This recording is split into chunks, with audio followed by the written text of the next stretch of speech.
evening, everybody. What's up? Welcome. All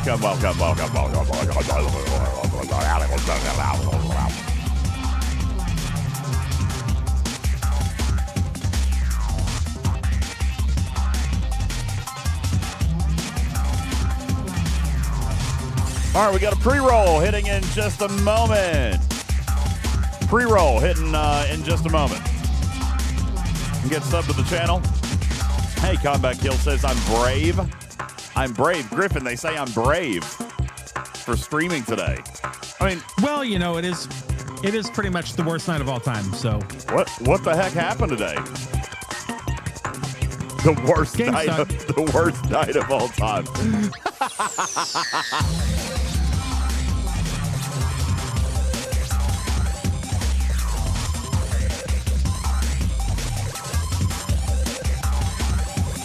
All right. All right. Funny enough,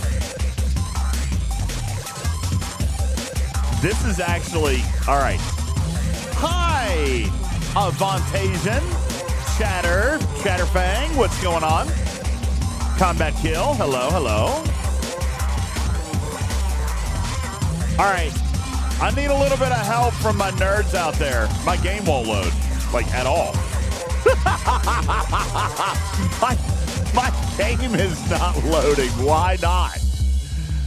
Oh, dear Lord in heaven. What is happening? Well, you know, that's a long story. How much time do you have? No! Are you serious?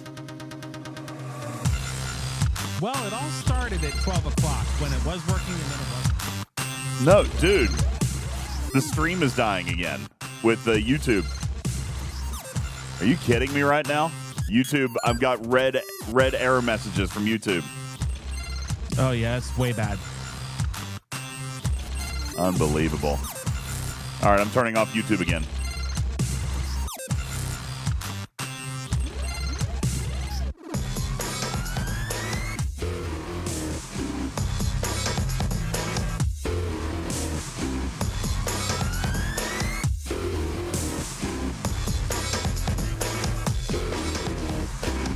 Well, look at the bright side. Since your game is not loading, you will not be bothered by the fact that you can't go into the events or hit the winner button.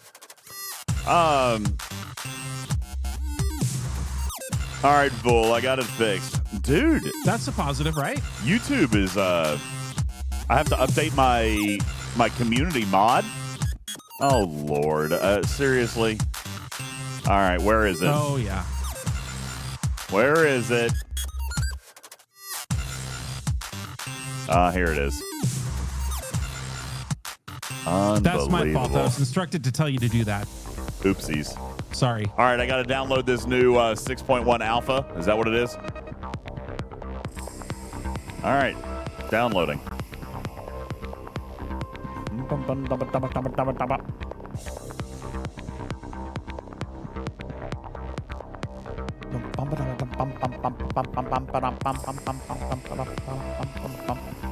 I'm downloading it. Give me a moment.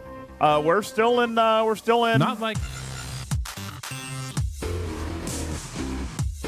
We still got like 40 seconds. We're okay. I got time. I got time to make this work. No, you don't. I got time to make this work. Look, we there. Okay, I need a new version .dll. It looks like.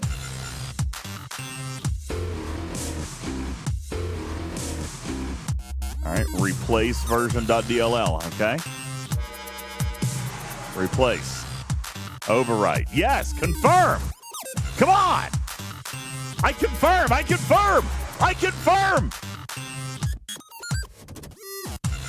Oh, no.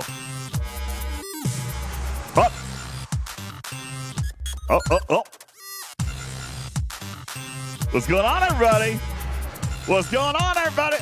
It's working. There he is. There's Griff. There he is right there. Hi. How you doing? I'm great. How's everybody feeling out there today in TV land? Are we having a great night? How are you Are you guys? getting your events claimed? Are you winning your prizes? There should be all kinds of event winning stuff right now. I'm really sorry about what's going on with YouTube. Oh, yeah, I have no idea. Well, there might be. We just don't know. Dude, the stream is dying again. Dude, there's something wrong. There's something wrong. Oh. Let me turn off my... What is that? Oh, no, that's just version.dll. I was going to say, maybe my cloud. Okay. Dude, there's something killing the stream. And there's nothing for me to turn off. It's got to be Star Trek Fleet Command. Oh, is that what it is? I should probably turn that off. I'm stuck at 76%. Looky. Oh, it just jumped to 90%. Hey! Wait, why is it saying there's another ad break? Oh, this is killing me. Now I am very confused about what's happening here. It says we're in breaks again.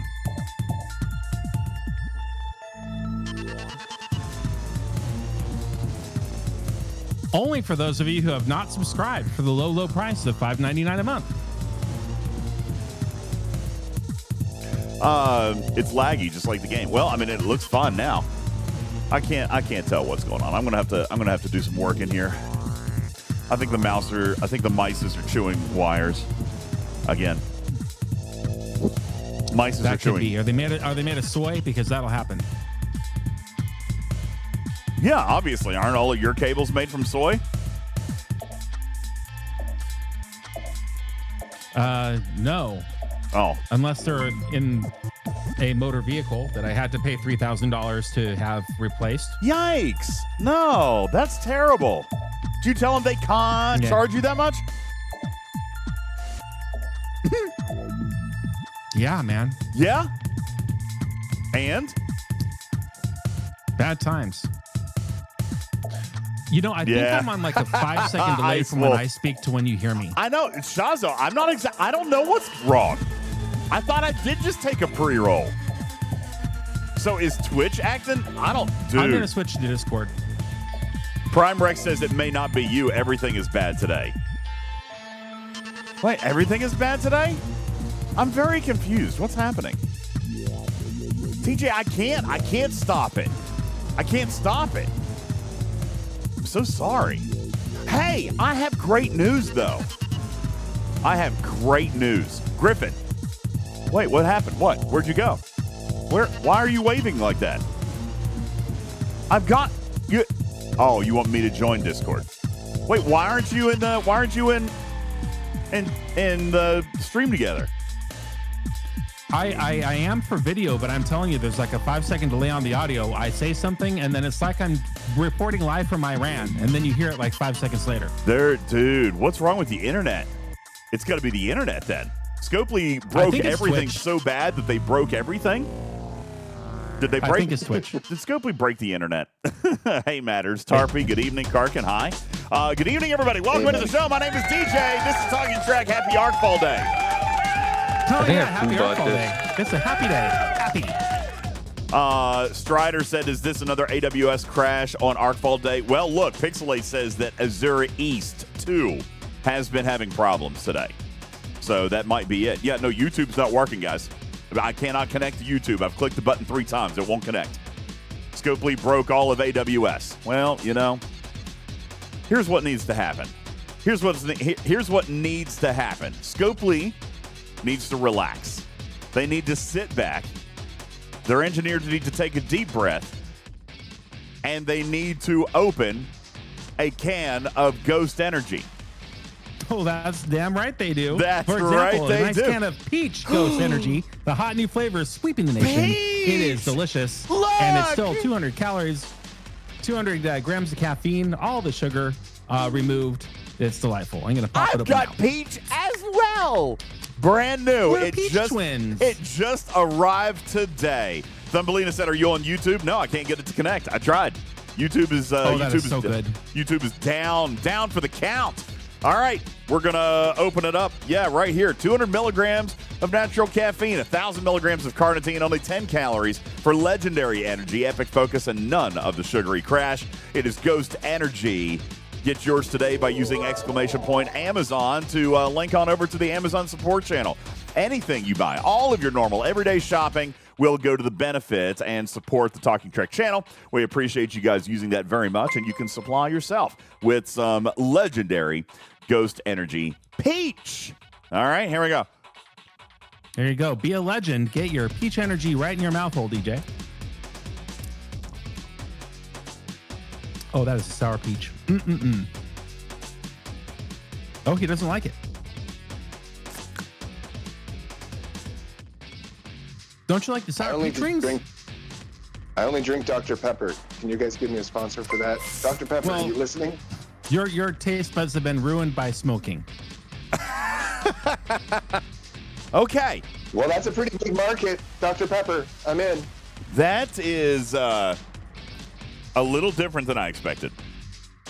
DJ, don't you like sour peach gummy rings? No. Oh, well, see, there you go. You never should have got that peach. You never should have got that peach ghost. I bought Oh, no. I bought 2 cases. Oh, 24, only 23 more cans to go. You'll be fine. Oh, no. It's gotta. Yeah, Spock. He says it took a few sips to grow on me. I think I'm that way. Like, it's not bad. It's just a weird aftertaste. Oh, that was love at first sip for me because I love me a good peach sour gummy ring. That is one of my movie theater watching movie hit snacks to enjoy. No, I'm not giving you a can countdown, Q. Why would I give you a can countdown? It's so good. Okay. Well, Ultimate DJs, I have prepared a quote for you today. Not every flavor is for everybody. All right. My favorite still remains to be Strawbango. That is my absolute favorite. Oh, I'm not a fan unless I put tequila in it. Really? Oh, I love Strawbango. I know, Tarpy. YouTube is not working. I can't do anything about that. I was trying. I was clicking over, and it's just not working. I'm going to blame Twitch because since I've gone from Twitch to Discord audio, I can hear you perfectly, and you can hear me within a half a second of me speaking. In Twitch, there's like a 5-second audio delay, and I can't stand it. So you guys really think it's Azure East? Is that an AWS hub? I feel bad now. 2 nights in a row that YouTube's not working. I mean, granted, maybe they're pissed at us. They're not pissed at you. No, they might heard be. your show. They might. Yeah, they might have. Yeah, you're talking crap about the monetization, and you've been shadow banned. Yeah. You're shadow banned. Yeah. And you know what? You had it coming for tapping out on the Arcfall video. Quitter. I got time. I got no time rather to mess with that. You know what we have when you have not enough time. Not enough time. I don't have time to mess with YouTube. All right. Are we just gonna have to give it up completely? Like just shut it down? Maybe I should just unlist the channel. No, we're not. We're taking a break. We're on a break. We're on a break. Good evening. We're gonna everybody. go back and learn a new hold. I did prepare a quote for you, Ultimate DJs, in the spirit of Arcfall tonight. Yeah, what's the quote? What do you got for me? Hi, Ray. I'm going to in fact, I prepared a dramatic performance for you. Melzy, what a sweet question. You're actually going to bring a tear to my eye. How do you remember that? How long has it been since you watched the channel? Miss Hazel is wonderful. She is still destructive. But, okay, so we've been working together. All right. I've been working with her a great deal, trying to get rid of like the destructive tendencies. And thank you. You warmed my heart. Thank you so much. Melcy asked, how is Miss Hazel, with a picture of my little puppy dog. That is my dog. That is the dog that I didn't want. All right. That was my ex-wife's dog that I got stuck with. And there was like a lot of resentment there in the beginning. I think on both of our parts, right? Because she was just very destructive. Like she was chewing everything and destroying everything. Very rambunctious dog. She does what she wants. That I can vouch for. Absolutely. So I've been working with her a great deal, and she's been doing much, much better. And actually, if you had asked me a week ago, I would have said, my gosh, she's a totally different dog. Except 2 days ago, she did somehow break into the basement from the outside. And I didn't know. You have a basement? Yeah. And I didn't know. What's in the basement?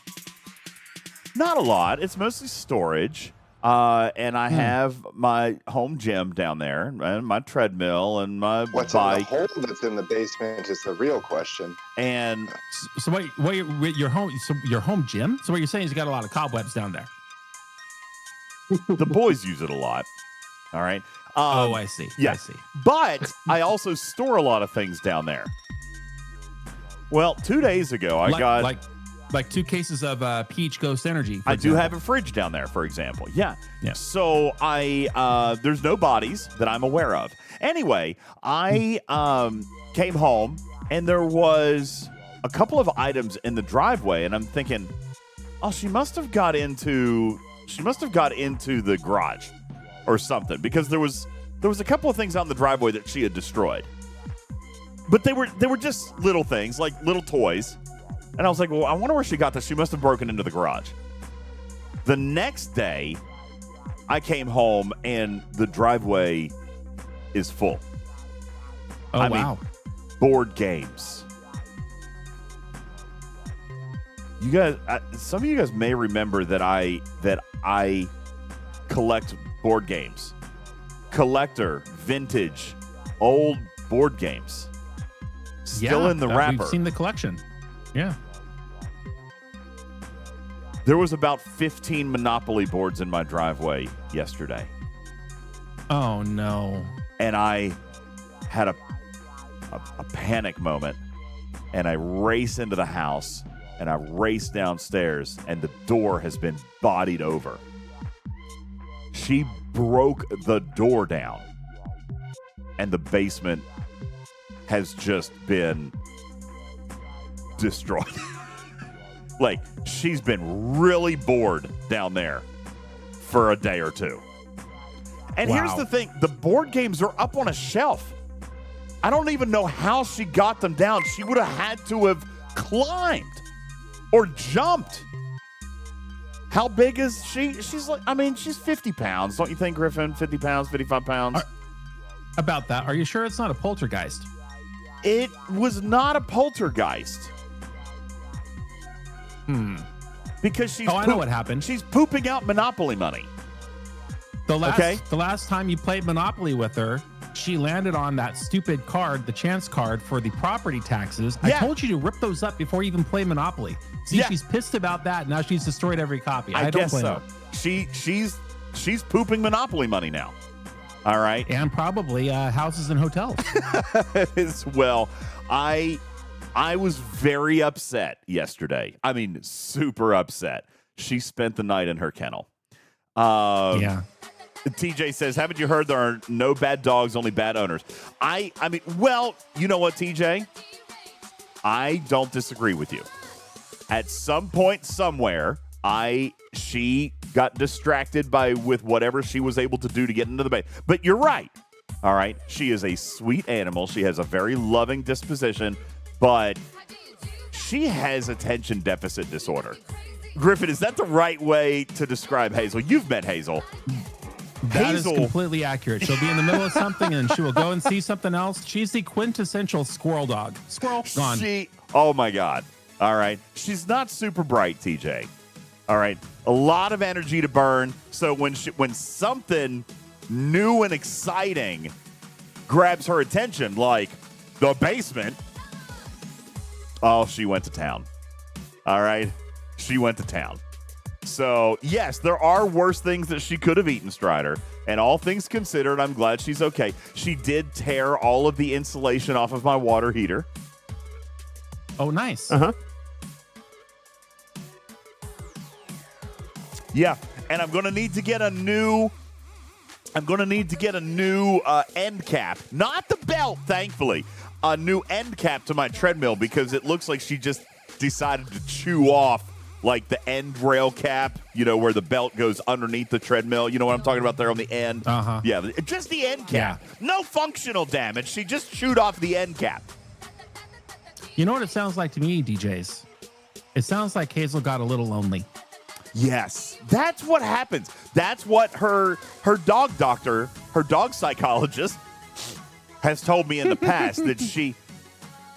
Now, before anybody makes fun of me, all right, you guys were the ones that told me to invest in my animal. So I got it. I got her into training, and I got her into a dog psychologist. All right, someone just to kind of help me get her a little bit under control. And they Once did. Once a week, there's a dog mind meld. Yes, that goes on. Exactly. Okay, she is lonely. I don't need to invest in a rolled up newspaper. I do scold her when necessary, but she gets bored. All right, she gets very bored. She demands your attention at all times, especially when inconvenient. Yes. You have to remember whose dog it originally was. So that's number one. Yes. But now she is a sweet, loving animal. Like tonight, so I've been trying to share my home space with her, to let her know that it's also her home space as well. All right. So she gets to sleep in the bed with me at night. And no, Killer J, the shock collar, first of all, she wouldn't remember 2 minutes ago. All right, what it is. You know what I'm saying? And the shock, I mean, how am I going to use a shock collar if she's in the house? I do have an electric fence collar, Griffin. All right, so she doesn't leave the property. Ever since the cow incident. All right. But I actually I changed my electric fence. This one doesn't go, Kira, so I don't necessarily super disagree or agree with the shock collar thing, but I got this new shock collar that does vibration first. So like it does electric pulse as like the final stage, but the first one is a vibration. And crazy enough, she's responding to the vibration more than she used to respond to the shock. So, she gets a little warning, so she adapts and overcomes. Yeah, so she does show a little bit of intelligence. All right, it is there. Yeah. Now, Yo Dude says dog psychology is a joke. I'll tell you, I think it's actually more for me. Okay, truthfully, I don't think it's a joke. I think it's actually more for me. It is trying to help me understand her mannerisms and understand what she needs when she behaves a certain way. And you're exactly right. Give them a purpose, exercise, and love, and they stop doing that stuff. And she has. For the last several months, she's been amazing. Like, that's why I said, if you had asked me a week ago, I'd have been like, wow, she's a totally new animal. But she got into the basement. And it was like, I know I shouldn't do this, but I'm going to. Like, that was kind of how that was. It was just so damn exciting for her, okay? So, because she's been otherwise great. We've not had the property damage. We've not had any animal death or anything like that, because she was hunting and any animal death. So no, she really, truthfully, she's been great. And Kira, I know that you say that in seriousness, but I am going to respond to you in jest. She said, if you get a shock collar, you should try it on yourself first. I know. I did. I did. What makes you think that he hasn't, Kira? Why would you think that I didn't do that? Obviously, I did that. I did that. All right, which is part of why I got the vibration collar, all right? I might have peed a little bit. So, anyway, Pixelate says, sorry to bring up a sore subject. It's not a sore subject. I had to laugh the other day. Let me rephrase. I was very upset when I saw all my board games. Well, not all of them. She got 15 of them. I've got 100, but she has destroyed 15 of them. Not Star Wars Monopoly, I hope. Honestly, I haven't done an inventory down there. I was just kind of cleaning up. All right. I know that I lost my Marvel Monopoly. I know I lost Marvel Monopoly. I did lose one of my Star Trek Monopolies, but I have multiples of those. I've got a lot of those, so that might not be the end of the world. Put them all together for a massive cross, whatever mix, and you like super board game of Monopoly of different versions. Yeah, I think it would be a great game. It might be fun. So I've got a lot of Monopoly board games down there. That's what I collect is Monopoly specifically. Those are the board games that I've collected. So anyway, I was very upset when I saw that. Okay, in fairness, I was very upset. And she knew. And see, this is how she melted me. Oh, she can tell. She knew. Yeah, she knew. Because as soon as I drove up, she's sitting by the front door. Griffin, you've met her, so you know she has that when she hangs her head and looks up a little bit, and she does have beautiful eyes. She's got very beautiful brown eyes.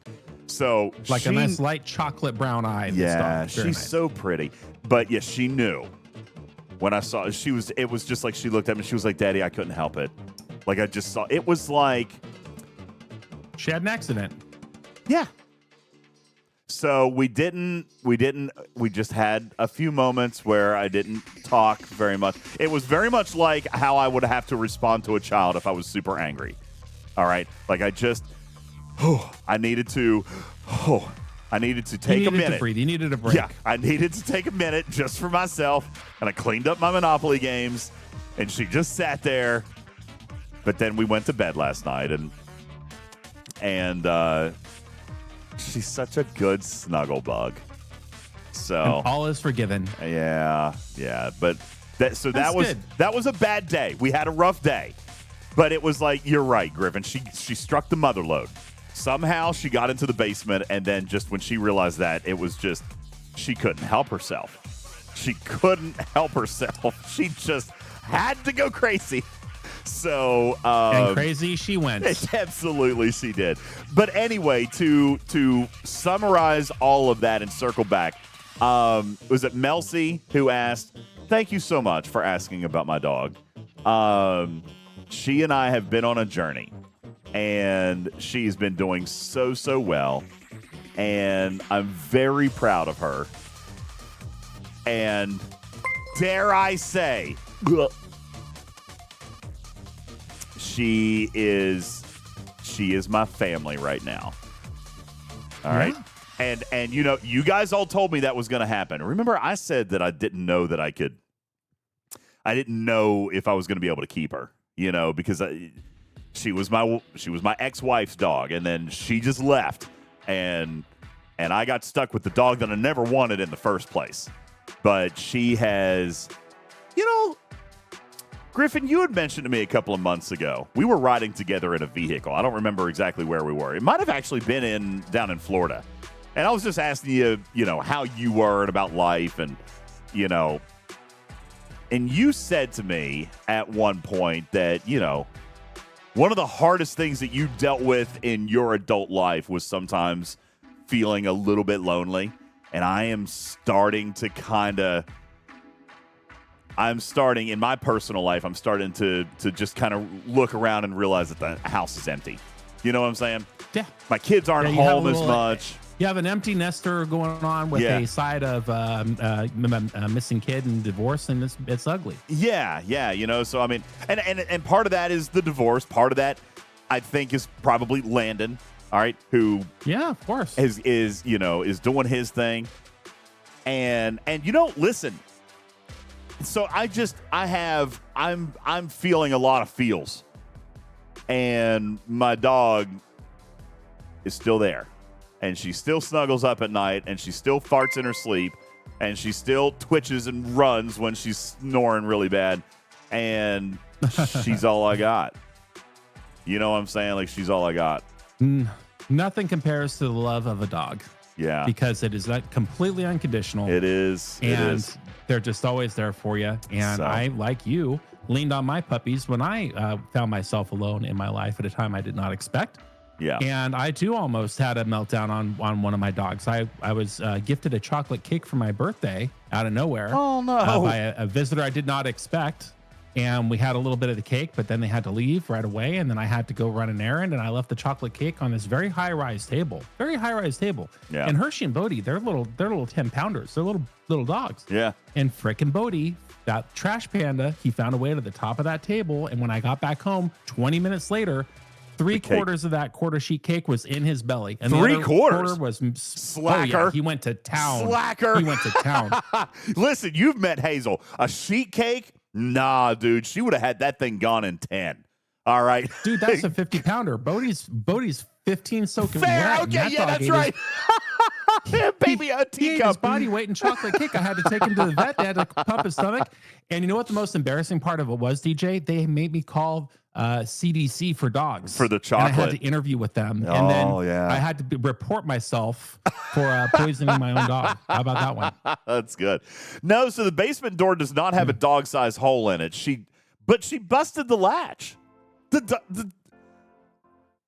She broke it open. And here's the thing. I don't know how that happened. You know what I'm saying? Like, I mean, I know that she didn't just stand there and just continually bust into this door until the latch broke. Something else must have done. Really? No. I was thinking maybe there's a will, there's a way. Well, so right now, I haven't even fixed it yet. Right now, yeah, Brett says that dog has absolutely nothing to do for 8 hours a day but hit that door.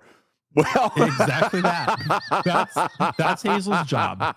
Is to break in, and she's very good at her job. She is a pit bull. She's a purebred, and she's so sweet. All right, I mean, genuinely, we've made a lot of progress over the last year, guys. But right now, my basement door is stacked up with cinder blocks. I moved cinder blocks inside. I shut the door, and I've got like 4 or 5 cinder blocks stacked up to keep the door shut.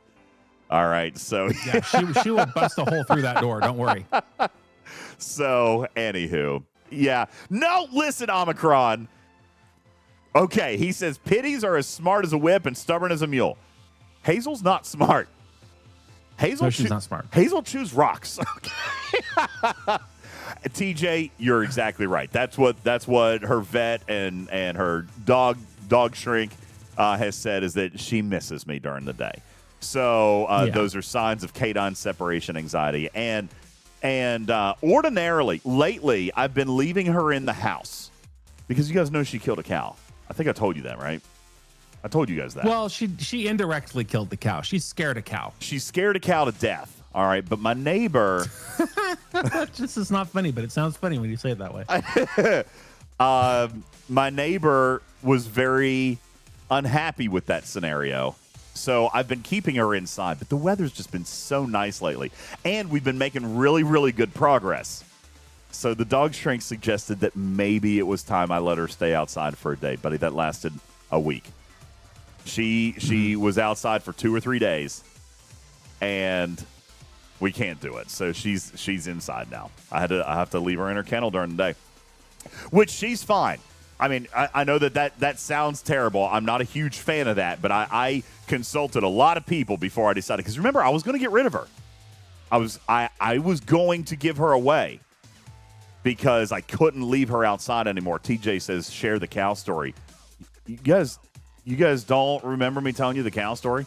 Can I take her to work? Oh, God, no. She's a 50-pound pit bull, dude. No way. So she was out. The cow story is simple, TJ. She was out. She's running around. Obviously, you guys know I have a farm. I have thousands of acres of farm country around me. And I am not a farmer, but this is all farmland up here. And there are people who cultivate the land around me. And one of them is a cattle farmer. He called me one day, just spitting angry. And by the way, he's a great guy. All right. Love him to death. He helps me out on a lot of stuff. He called me one day just spitting mad. He said, if I see your dog on my property, I'm going to have to put her down. And I'm like, whoa. I'm just going to call him Bill. Billy. We'll call him Billy from the farm. I'm like, whoa. What's going on? He was like, she just killed one of my cows. And I'm like, there's no way. Like, she's not violent. I said, there's no way that happened. And he's like, buddy, I watched her and just, he was so mad. He was so adamant. And he's an honest guy. And he finally explained to me what had happened. What had happened was he was chasing them. He was, in my opinion, Hazel was playing with the cows, but the cow got startled and got tripped up in an electric fence. And then I'm going to assume that it had a heart attack because it died. All right. So the cow is dead, and he said that he saw Hazel chasing his cow. So he told me that the electric fence killed the cow. It was Hazel in the field with the electric fence. Does that? Wait a minute. You like Monopoly, not Clue. So no, the dog never bit the cow. All right, the dog never bit the cow. It wasn't a violent thing. Again, I have seen, when he described to me what Hazel was doing, I immediately knew what she was doing because I've seen her do it. She will go down there, and she almost herds them. I actually thought, and I'm not a farmer, okay? So anybody who knows anything about farming or farm dogs or anything like that, you're going to hear how ignorant I sound. I thought that when I saw her do this one day, I'm like, oh my God, she would be a great farm dog, because I saw her down in the field and she was kind of herding them all up together. Like she was running around in arches, in circles, and gathering them up. But yeah, she was running and she was herding them. All right. Well, she just herded unnecessarily, and she got one tripped up in a fence. All right. So yeah, she herds, TJ, and that's what she was doing. This sounds like a pressure situation, Your Honor. Yeah. So when Billy told me that's what she had done, I was like, oh my God, I know that's accurate because I've seen her do it, and I thought she was just playing with them. But I mean, cows probably don't play. Now that I think about it. No, they're not big players. Yeah, now that I think about it, she probably wouldn't play. I mean, the cows wouldn't be playing back. All right, so she killed a cow. All right. And, yeah, Brett, cows don't play like that. Yeah, I get it now, okay? So, yes, he was very, very upset. He told me that cow probably cost him a couple $1,000s. I offered him money.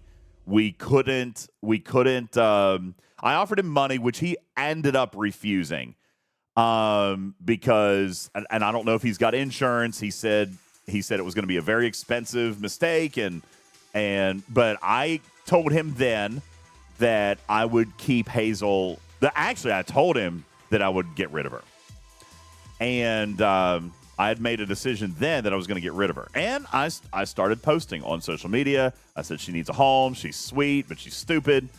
And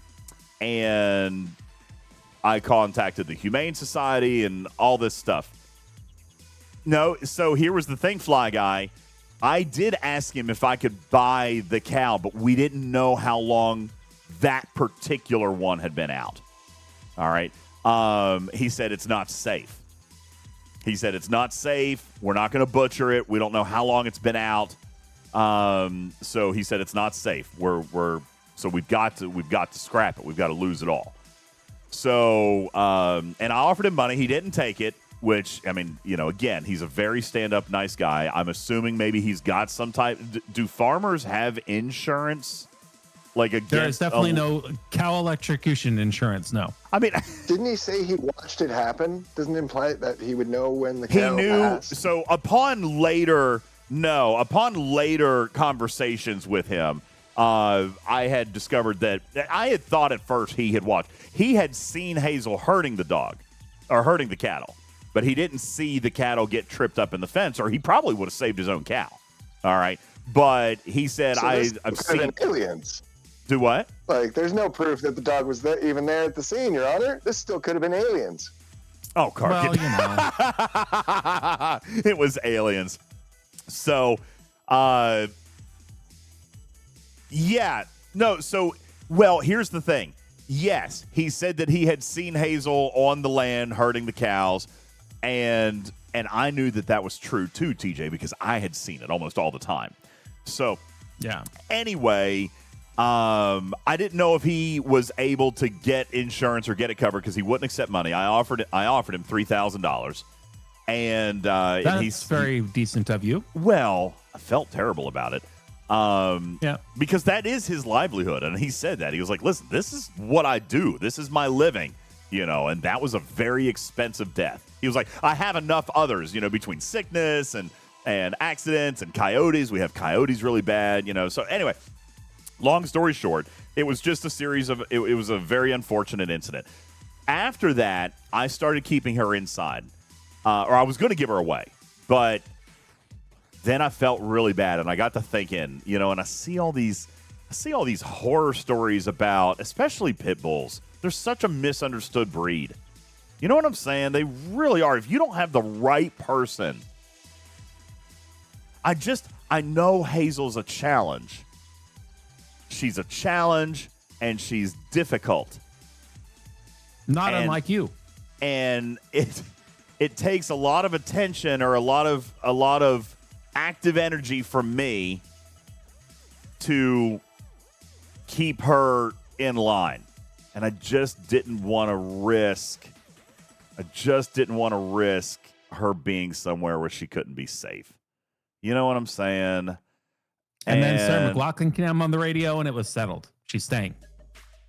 So I decided to keep her. But I did a lot of checking. To make sure that, because I felt bad about leaving her in a kennel for 8 hours a day. No, people create their dogs. Vul, and I get it. I mean, people have a very different stance on these animals. Okay, they do. Some people think that they are inherently evil. I don't happen to believe that way. All right, I have always owned pit bulls. My Luna. Oh, God, and this is going to make me cry. My Luna. I had her for 15 years. She was literally the sweetest animal I have ever owned. And I don't agree that they're bred for a violent purpose. That may have been the case at a time in certain areas of the world, but Luna was my absolute best friend, and she was a guardian and protector of this family. Luna, as Griffin can attest, is still a member of my household in a very special shelf with a very special urn on a very special little area that is hers in my living room. Luna was the best animal that I have ever owned in my entire life. She protected my children. She protected me. She protected my wife. 15 years. She was my baby. And I was with her until the very end. Guys, it was one of the most devastating things I've ever had to do was to put Luna down. And I was with her. I was with her in the hospital. I was with her when they literally gave her the injection. I was with her for her last breath. She was my baby. And never once, ever displayed a single violent tendency to anybody. Nothing. Nobody. Not strangers, not trespassers, nothing. The worst you got out of her was a pit bull bark, and then she would run right up to you and just lick you to death. You know what I'm saying? So I know that different people have different opinions, especially on certain breeds. I happen to be a believer that pit bulls have only earned the rep they have because of irresponsible humans. Okay? That's just an opinion. I don't mean to be political about it, but I have owned 4 pit bulls in my life, and never once have they attacked anybody or been violent. And yes, I've let them sleep with my babies. They've slept with my children. I have never once feared for my family's life around a pit bull. So, but I have also seen some terrible things. I've seen pit bulls do terrible things. And I think that that's because they were driven and or motivated to do so by their environment. And again, I don't want to get into, I'm not trying to change anybody's mind. I'm just saying my experience and my life with my pitties has always been great. And that's why I couldn't get rid of Hazel. You know what I'm saying? I couldn't because I was scared that she would fall into the wrong home. Does that make sense? I was just scared because she's never known anything other than a life of luxury. She lives on a farm. She sleeps on a freaking memory foam mattress. Okay? I mean, she's kind of got it made too. And I didn't want her to be tied up to a chain and left outside when it rains, for example. You know what I'm saying? Like, I just started to think about that. So anyway, long story short, I decided to keep her, and that's when we started going into some training and doing some different things, and I got the dog psychologist to train me. What part of this story do you think is short? Melzy, thank you for your question. I love that you asked. I don't even think, is Melzy even still here? Thank you for your question. I think that Melzy has gone to sleep. Melzy's still in the chat. I don't know what motivated you to ask about Hazel today, but I really appreciate that you did. Thank you. We are growing. We are growing, and she is a member of my family, and I have ultimately decided that when things get hard, you don't just give up on a member of your family. So she's still here, and we're still learning and growing and living together, and she's still a challenge, but she's still my baby. There you go. You know, for a cat, you sure do have a lot of opinions about pit bulls. You know, it's weird. I don't know why the cat persona thing ever happened. I do love cats, but I also love my pitties. I always have. So there you go. Thank you, Taco. Appreciate that. Melzy says, I love dogs. I have loved my dogs. I'm not a big fan of dogs generally, but I have loved my dogs. So anyway, Matt Hatter says, I got to bring my dog home to my new apartment today, so this story means a lot. Listen, Matt Hatter, it's not going to be without challenges. Okay? She's probably going to destroy something. But they're like children. Children destroy a lot of things, too. My teenagers destroy a lot of things, like cars and expensive things. Thank you, Ice Wolf. I appreciate it. Buy Hazel a toy for you. I absolutely will. You know, that's very sweet. Thank you. That is very, very nice. I have finally. So, one of the things that we found. All right, fun fact. I'm just going to give this to you real quick, and then we'll move on to the game because I know. I'm sorry, we've been on for an hour. So. One of the things that the dog shrink told me was exactly what you guys talked about. A lot of nervous energy, the separation anxiety. They recommended a toy. Now.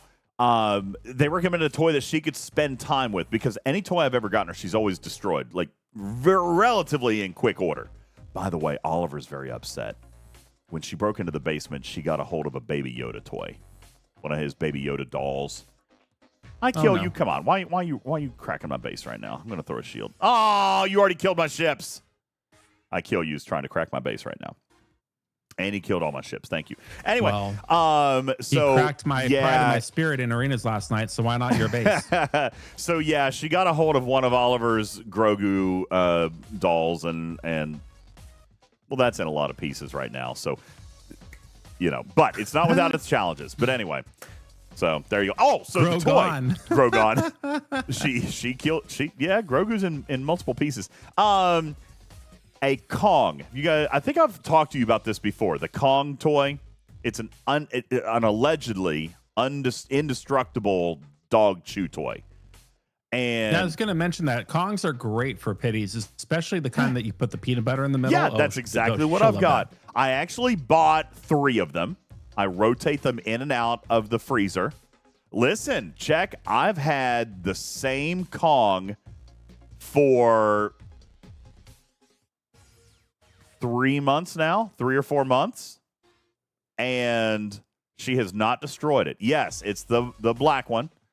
I bought 3 of them at the same time, and I'll put a bunch of peanut butter in it, and I'll put it in the freezer, and then so I just rotate them out.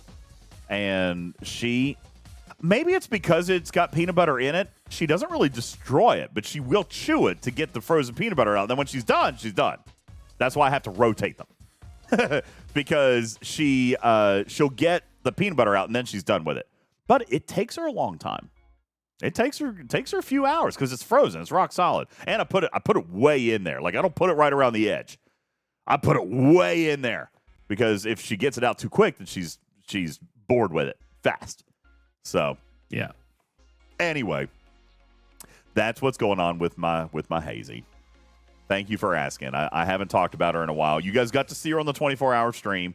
She was outside that evening. We got to see her a little bit, but yeah, she and I are recovering from our life trauma. You got to remember, she was my ex-wife's dog, and she left, and so she lost somebody too. That's what my dog psychologist tells me, Griffin. She lost somebody too. Oh wow! So we've that's just really deep. Yeah. So we've been trying to forge our new lives together, unwitting partners. All right, and it's like the beginning of any rom-com movie. Yeah. It always starts with a story like that. You're left with the dog. So the girl's gone. You got this dog. You hate the dog. Dog hates you. And then by the end of the movie, I did hate the dog, and now the dog is irreplaceable. She's my baby. You guys said this was going to happen. The best part of that story was you guys said this was going to happen. I remember you guys saying you're going to end up loving her. She sits with me on the porch when we watch the sunset together, and I'll just sit there. Oh my God. I know. It's stupid. Anyway, what about the movie? What? The absolute best part of that story was that in the time it took you to deliver it. God, you know I have grind 23 million common hijack splicers. Okay. It's pretty good. All right. Ladies and gentlemen, welcome into Arcfall. Or not. All right. Guys, let me start here. Tarpy, good evening to you. Welcome in. Matters is on the stage. Jules Vern had a very busy day. I don't know if he is with us tonight.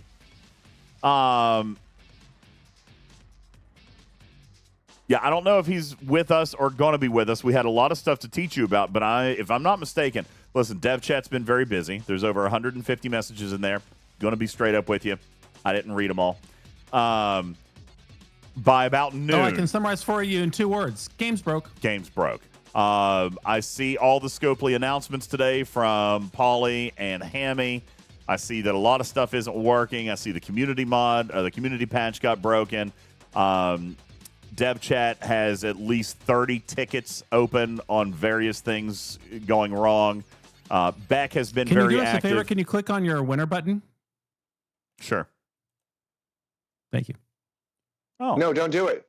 Don't do it. Did he just trap me in something? Oh, you're in there. Okay, that's good. I tried to. I just got my I sure stuff. did. Okay, He good for you. basically put you in front of a firing squad and hoped there was no bullets. That's what he did. Mine I like to gamble. Mine seems to be working. Oh, sure. Yeah, no problem. See if it works again. Well, I'm going to have to go do something else. Here, let me claim another. The Battle Pass breaks it. Battle Pass breaks it. Oh, the Battle Pass points will break the cycle. All right, well, let me repair a ship, and let's Points see. for the purchase. Do what like now? literally buying. Is it the Battle Pass points or is it the Battle Pass? I would assume buying it's it the from Battle the Pass store? help event because I just clicked that, and it only happened one Mine is time. Fine. So I'm going to click on the winner button now. Mine is fine. I've been doing fine with the winner button, and I've finished my Battle Pass milestones, but I have not bought the Battle Pass. Wait, I'm pretty sure that only when you the buy the Battle Pass, yeah, that's what gets you. Wow, so buying the Battle Pass breaks the game. Yeah, sure does. And I haven't even Sorry, I been don't able mean to to laugh. log into the store. Like, it's just not letting me log into the store yet. Divine says it was actually fixed hours ago. Okay, well. Mine's still People broken. Still having that problem. Okay, well, I don't know. To be perfectly honest with you, it was a busy day at work. I only updated my game to the new client right before I came on the air with Griffin. I ran it. That's when I realized my community patch wasn't working. So I haven't been in the game. But I am here to learn with you guys. All right, I know a little bit about the loop, so we're going to talk about that. I've seen the pain points over in live ops. Some people saying that it's very, very grindy. A lot of G6 players are indicating that there's multiple hostiles they have to hit, which they're seemingly very upset about. And if I'll fully admit, I will agree with that camp if that's the case. Because my understanding was as you move up in the hostiles that they would continue to have the previous grades of Cypher. So almost, but if you're hitting the 61 pluses, you don't get the commons, and you need the commons. Yeah. So you're hitting the 40s and you're hitting the 68s or whatever. See, I don't think it was truthfully intended that G6s needed to hit the 40s. So I don't know what they're planning on doing. I have not interacted with Dev Chat a great deal today. All right, I see what's going on. I've kind of let them do the thing because I wasn't spending a ton of time back and forth with them. But I do know that those are some of the complaints that I've seen, and they appear to be valid. Vul says you've got to hit the 40s and the 50s and the 60s and keep going to get all the different generations of loot. So we're going to talk about that tonight. Swifty says exactly that, and I have seen those reports. And therefore, I've seen a lot of G6 players saying, you just added 4 grinds. All right, this is almost like the Gorn. Remember when I complained about the Gorn being 2 loops? This was going to be 4. Yeah. On that hand, Cruzito said there is a particular hostile that might be designed the way it was supposed to, which would be the 68s. The 68s are dropping enough for everybody to have everything, and honestly, that's probably not commons. That's not commons. They're not dropping the commons. No. I just posted the Where the heck are they anyway? graph thing. It's the yellow bean next to Dominion space, but I just posted the loot graph. You called a bean in the circle? Oh, it is kind of a bean. It Kind of looks like a bean. Kind of like a oblong potato. Yeah, I can see a bean. It's a little beans are a little yam. smooth. It's a yam. Yeah, it's a yam. That's good. Let me come over to our Banana? Is it a banana? No, it's got a weird lump here. Bright color. Yeah. It's a yam. All right. Oh, Lord. Tarpy, this looks terrible. All right, let's pop this up. What we're seeing, I'm assuming what you're talking about is this chart right here. Okay. Yeah. Yikes. Okay. We can see the reputation. We can see the reputation. We can see the common ciphers.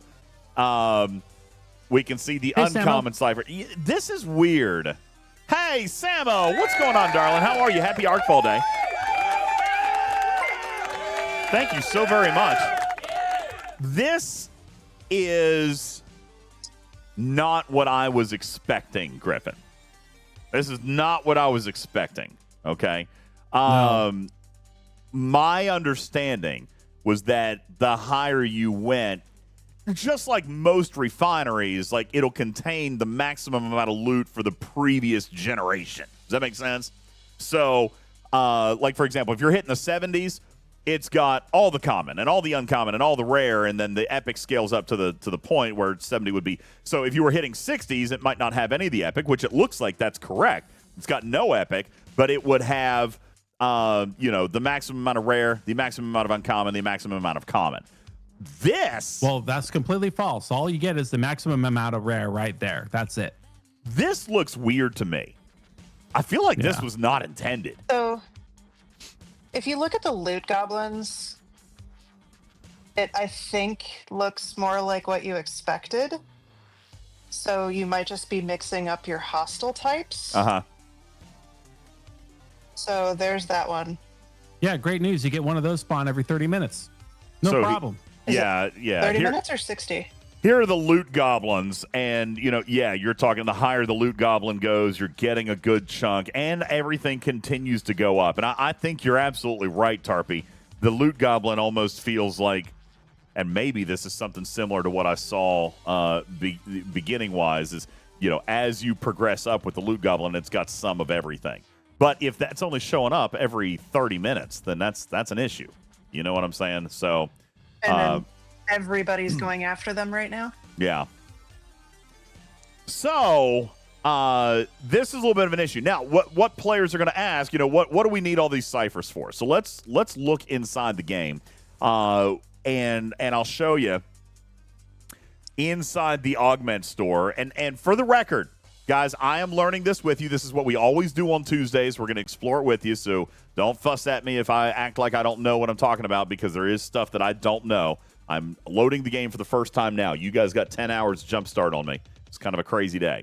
So luckily for you, DJs, I am here. I have been playing as a free-to-play all day long, and I could answer any questions you have. I am so glad that you are sticking to your guns and honoring your commitment to the community for not spending money today. In fact, I lucked out. What a great month not to spend into the game on this feature, because I can't hit the button to claim anything anyway. So it works out for me just fine. Well, now listen, he is allowed to buy the Battle Pass Fool. We said that he was not allowed to spend on the ARC-related features, so he can't spend on ATAs and he can't spend on con. All right? He can buy Battle Pass. If the officers come out and he wants to buy a traditional officer pack, he can do that. All right? You already maxed out con. Did you buy con? No, I haven't touched con. Okay. I can prove it. I can turn on the webcam. I have done nothing on the feature whatsoever. Okay, that is the word that I'm sticking to. I have not even bought the Prime. I could have probably bought the Prime. I didn't buy the Prime. The Prime, I am think playing would be this completely free to. Okay. I think the It's Prime completely would free be to play. okay. I think the Prime. I am in it to win it. All right. That's right. Griffin can't purchase anything. I cannot purchase it. There you go. Did you wait? They're selling a Fleet Commander slot? They sure are. Interesting. Not that I would know. Not that I would know, because I wouldn't look in there and Lost in. Thank you for your 100 kitty bitties. Appreciate you so much. Dave Strauss says you need to load the whale cam. Let's get the whale cam up. Okay, I can load the whale cam. I mean, I trust Griffin. I do too. I wouldn't do that if I were do. you. I wouldn't trust me. Why would you trust me? I do trust you, but the community's asking. Oh, thank you. Okay. Well, here we go. We're just gonna pop it open right now. Whale cam should be there. It is. There's whale cam. All right, let's take a look at your Fleet Commander. Yeah, go to your Fleet Commander slots, please. Okay. See, there you go. Look, see? there's a little plus. Locked and up here. I'm there's gonna no con. I'm gonna turn off his camera. Hang on a second. I'm gonna turn off his camera so we can see. I am conless. Oh, look at that. He is conless. Are the stickers? There's no. more. There you go. Stickers are on now. Stickers are on now. No, Sorry. Don't throw stickers at me. Yeah, if you guys want to launch look stickers, what that'd be else fine. I've Go ahead with the stickers. Oh, well, just not the exploding sheep. And then look. No, see, viewer I didn't get attack the is Prime. off. These are just the TTS one. He is indeed conless. That's correct. Yeah, I'm there, right there with all of you guys. All I bought was the battle pass. Oh no, was there a TTS? All right, I'll go replay it. I'm sorry. I apparently forgot to turn it back on. Sorry, my fault. Thank you for that. Yes, we do have our stream stickers back on. And for those of you who don't know, I reduced the price on all of these that way because I got rid of viewer attack. It's gone. I'm not bringing it back except for maybe Zoidberg. Oh, you want to finish it today? I'll turn it on if you want. Zoidberg and Broken Wolf. Officer Depot token? Zoidberg and Broken Wolf are the only ones that I will turn viewer attack back on, just because they've got a bunch in there that I'll still let them replay. Oh my! And look what you get for your effort. What does that sound? I feel like that turtle's passing gas. Okay. That sounds. That sounds borderline pornographic. Looks like we've got a couple. All right, I'm going to replay this one from Lost In. Thank you very much. Oh, that's cute. I like that. Thank you, Lost In. Appreciate that. Stewie Griffin from Killer J. Let's see what you got here. Hey, what's up, Stewie? How you doing? Hi. Hey, DJ. Did you know Griffin can't spend anything on this arc? And now he can't get Khan. Haha, sucks for you. Well, there you go. I love it. Thank you very much. That is awesome. Thank you very much, Killer J. Appreciate that. And then, of course, you guys saw the turtle that just came in. Those are the only ones that we missed. Killer J, thank you very much. I appreciate that. And by the way, that is why I will keep stream stickers, because it lets me replay them if I mess something up and I don't turn it on. This is the sound of a turtle. Oh, I hate that. Thanks You're a being lot. humped. Your ear is being humped by the turtle. That's a hump Dragon sound. Keeper says that turtle is having sex. Yes. Thanks, Ice Wolf. Now you gotta clean your ear out. Anyway, this has been a great exercise for me, DJ, because it's come to my attention. It's come to my attention. People don't think that I even know how to play Star Trek Fleet Command. I just buy everything like an idiot. The feature you're looking for. Move along and buy it. No, he's not allowed. He's not allowed to buy Matters. He's not allowed to buy a Fleet Commander slot. So this is my redemption. I can prove that I can actually play the game without just buying everything, and I'm excited to do that. Yeah, and in fact, people say that I don't even know much about Star Trek, and nothing could be further from the truth. The sticker is just right there. I can't. Yeah, I can see it. What are you gonna do? Yeah.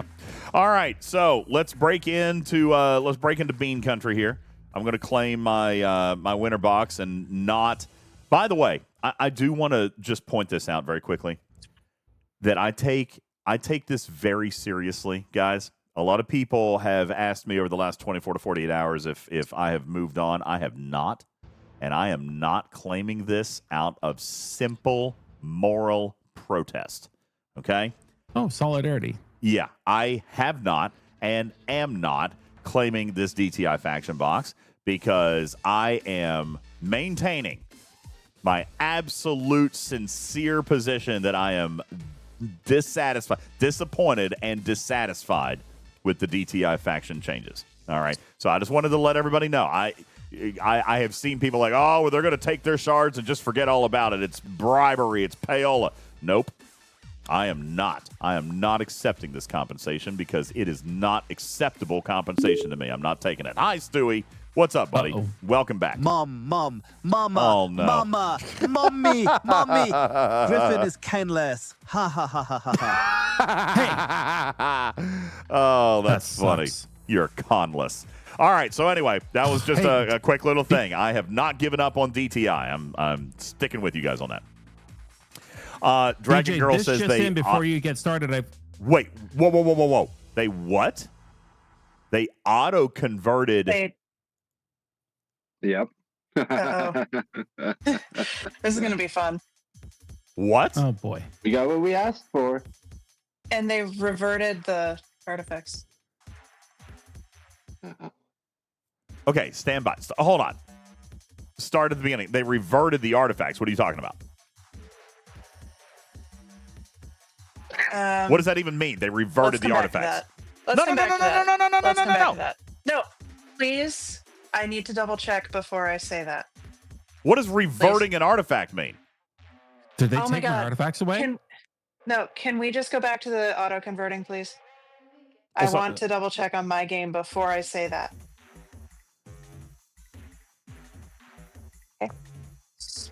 So you're saying they're No, automatically God. converting all they're auto converting extra shards into temporal disruptors? Is that what you're saying? I'm not. Yes. I'm not personally wildly Let's opposed to it. spell Hi. dissatisfied. People are mad. Dissatisfied. Oh no, this is a sticker party. 3, 2, 1. Sticker party. Now look what you've done.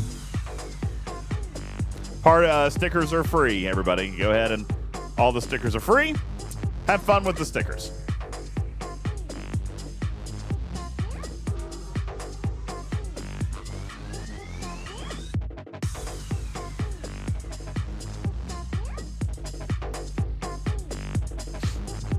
Why do I only have 2,000 temporal disruptors then?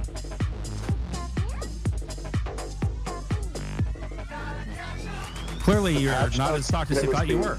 The patch notes said it was artifact remnants. I'm not sure if temporal disruptors are the same. Well, they included them. People are mad.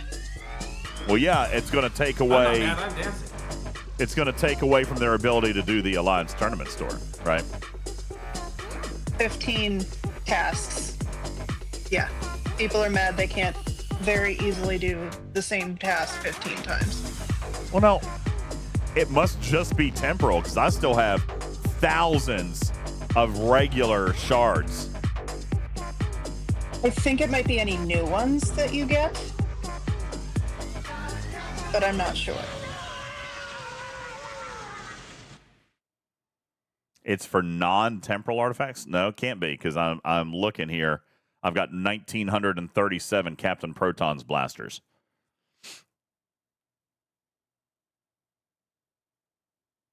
So it's a go forward thing. Oh, so all right. There's this happens every ArcFall Tarpy, where people are reporting things that aren't actually things. Somebody just said, I woke up and logged in and I have 77,000 temporal disruptors. So where did those come from if it's a moving forward kind of thing? Hey, Griffin, it's over. It's over. I'm glad you're... What? He was dancing. You still had music in. Yeah. Oh. Okay. I think the thing is some people are noticing... Okay, so all of my I have 1,700 dartboards. Auto-converted. So go click on any of your artifact tokens and claim not those ones.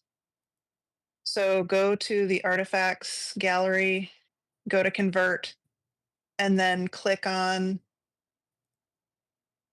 the tokens to convert them. So click on, nope, not there. Not yet. In the store one. Nope, go back one menu.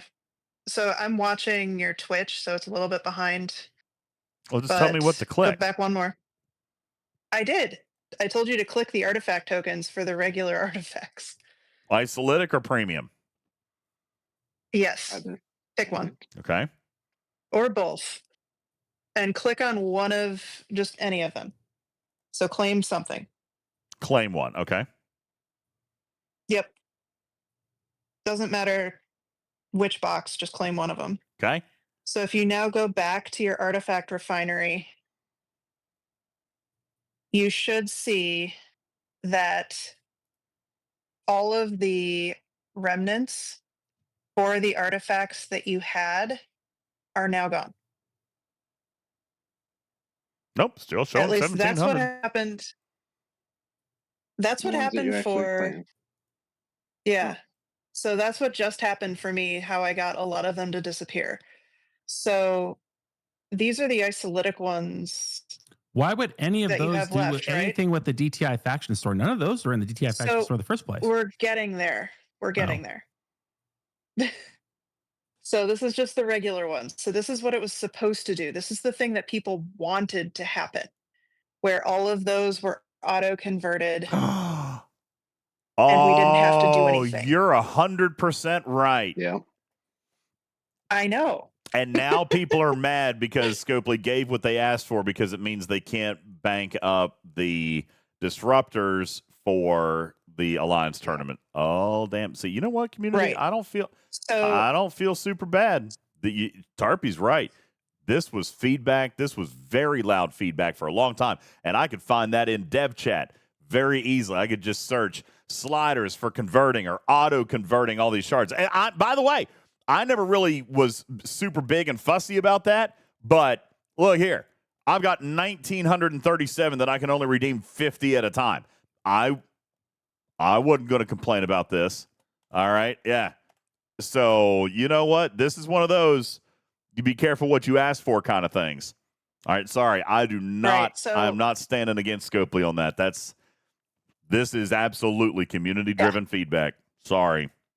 You guys asked for this. People wanted the regular ones, and we got both. Well, yeah. So when I say regular, I mean non-temporal. Yeah. Can't have your cake and eat it too.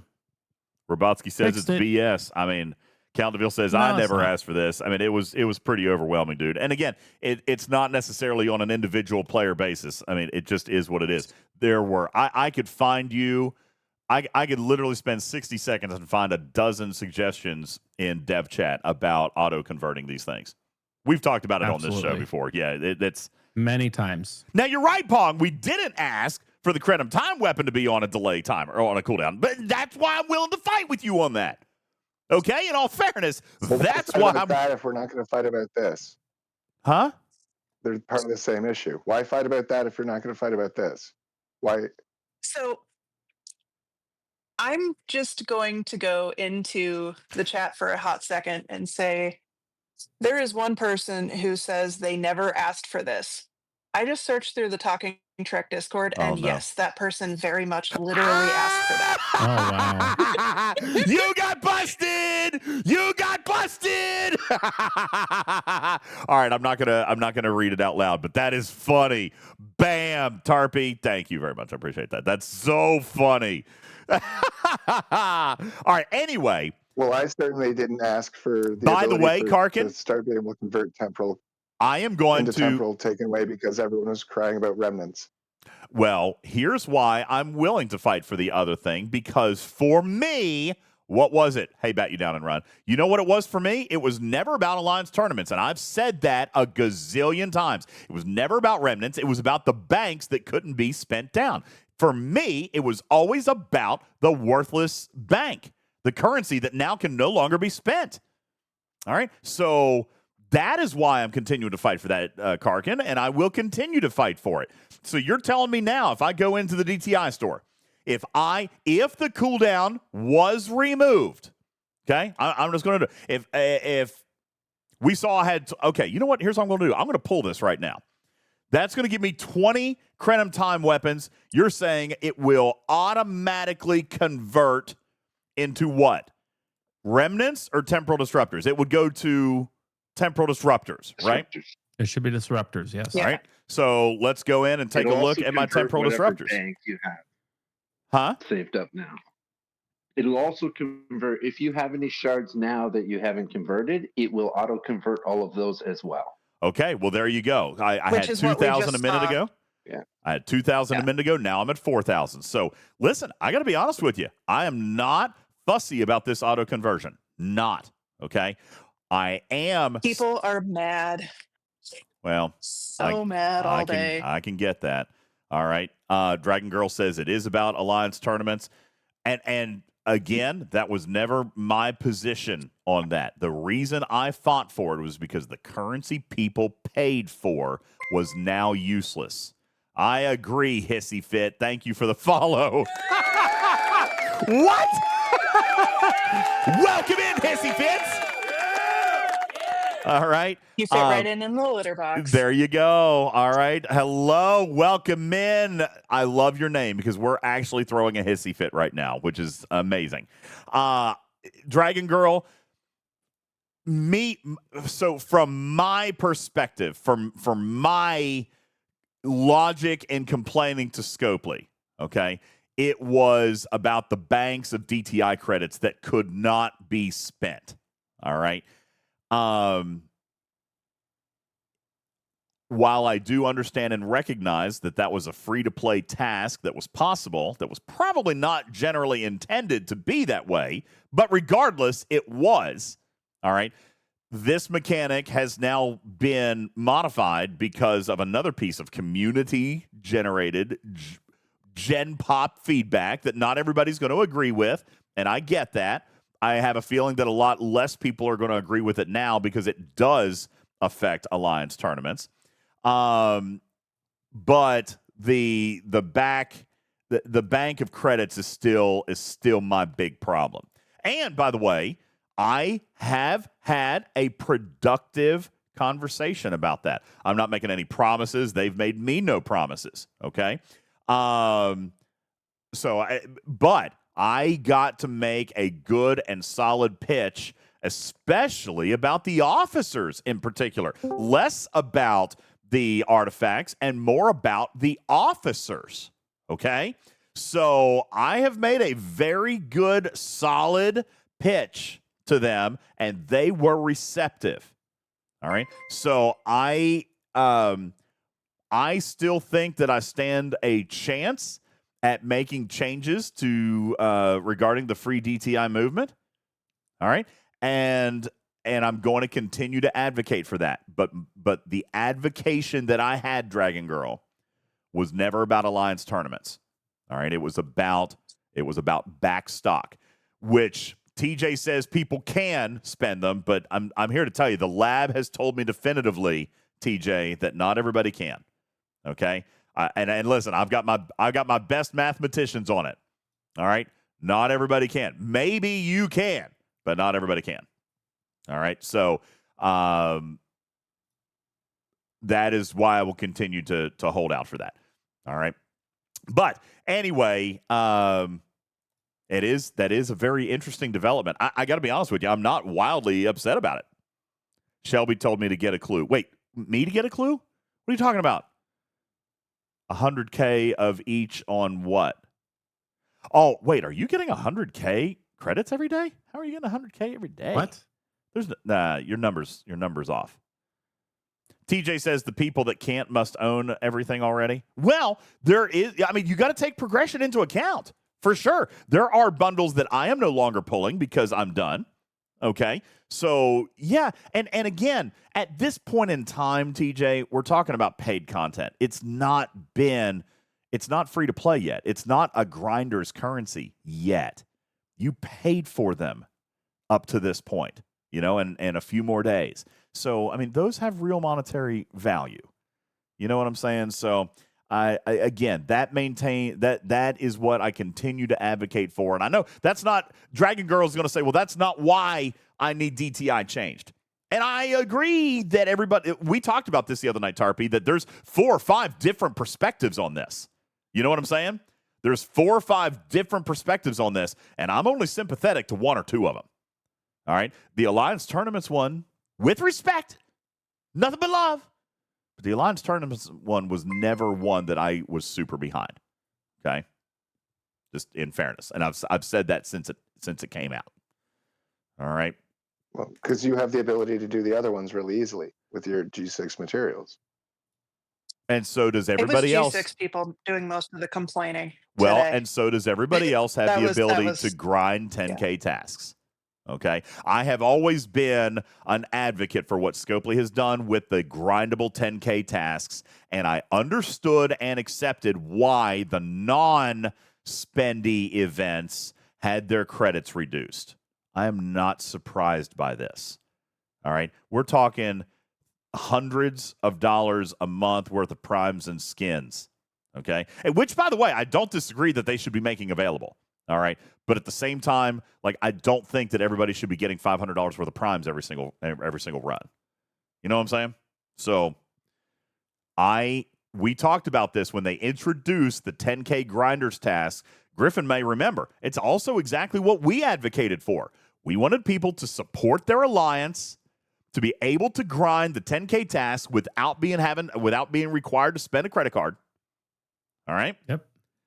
That's what we asked for. They gave it at a reduced payout for personal gain, and we said at that time, you will be able to choose whether you contribute more to the alliance or you contribute more to personal gain. And we wanted that choice to be made available. They did make that choice available. That was satisfactory to me at that time. All right, so I get it. And I had just saved up enough great I have a Roz to do a turn-in next arena or next tournament, and lo and behold, now I'm out in the wind again on that particular job that I was only going to be able to do maybe once, maybe twice. So it's not like it was a big. Yeah, and I get, and again, this does come down to a bit of communication. That's probably something that they could have warned people that they were going to do. You know, that's probably absolutely something that they probably could have warned somebody, the player base, that they were going to do. But that has been on the to-do list for many, many months. All right, so I'm just throwing that out there. Cruzito said it was in the patch notes. Yeah, but I mean advance warning, what would have been wrong with letting people burn one more Alliance tournaments with their stash, knowing that the change was going to happen? You know what I'm saying? What would have been the harm in that?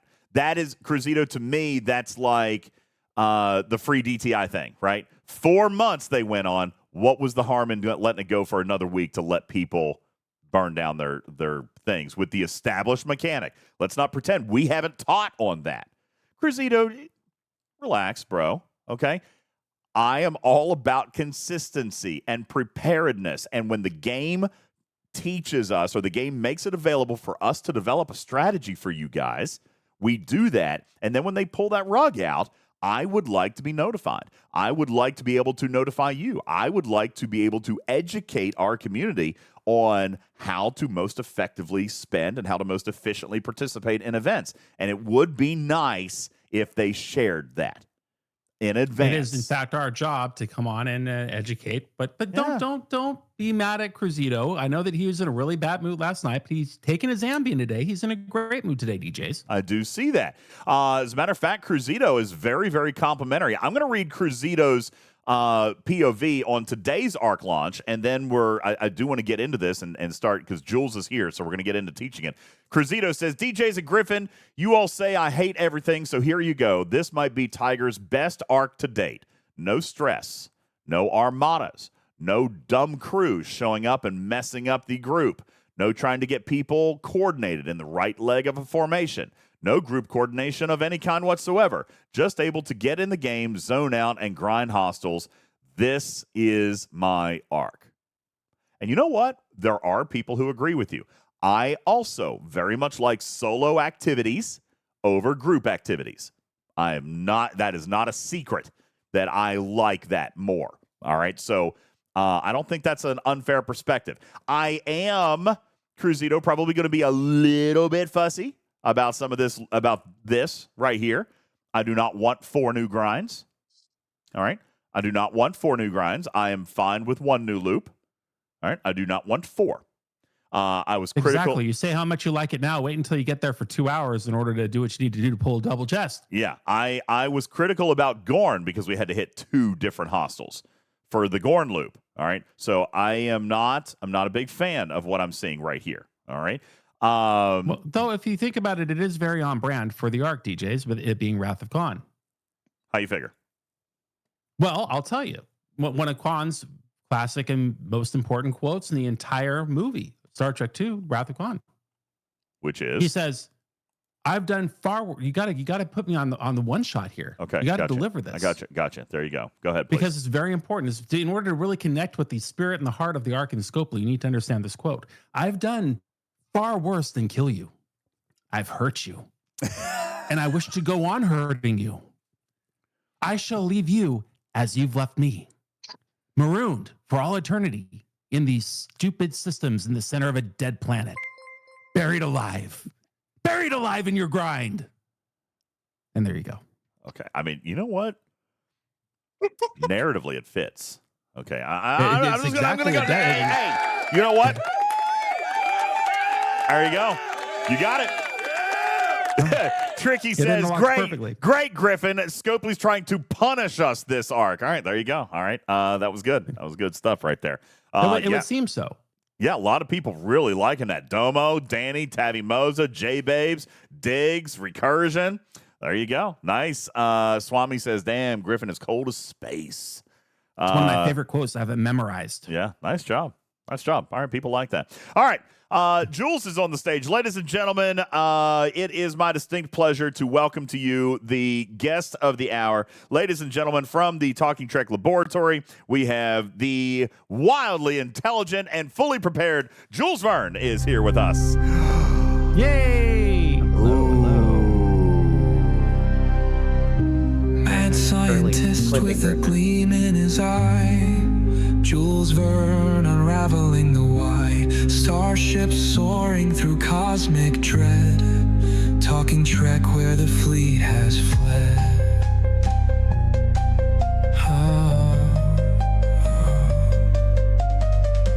Oh, God, it's tangled. Look at the interpretive dance. This is great. I just got tied up.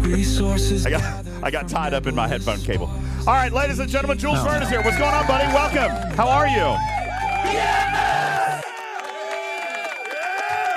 Good evening, buddy. Oh, you're still muted. Were you just waiting? Do you want me to finish playing the song? There was still like 40 seconds left. Sure.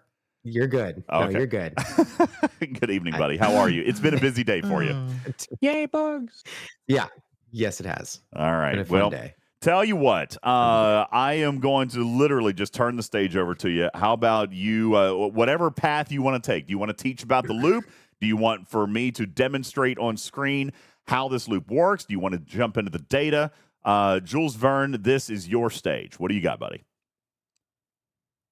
Well, we can either, you want to do it with the pictures I've sent you? Yeah, whatever. Absolutely. Whatever you want. Would you, maybe this would be a great point to start with.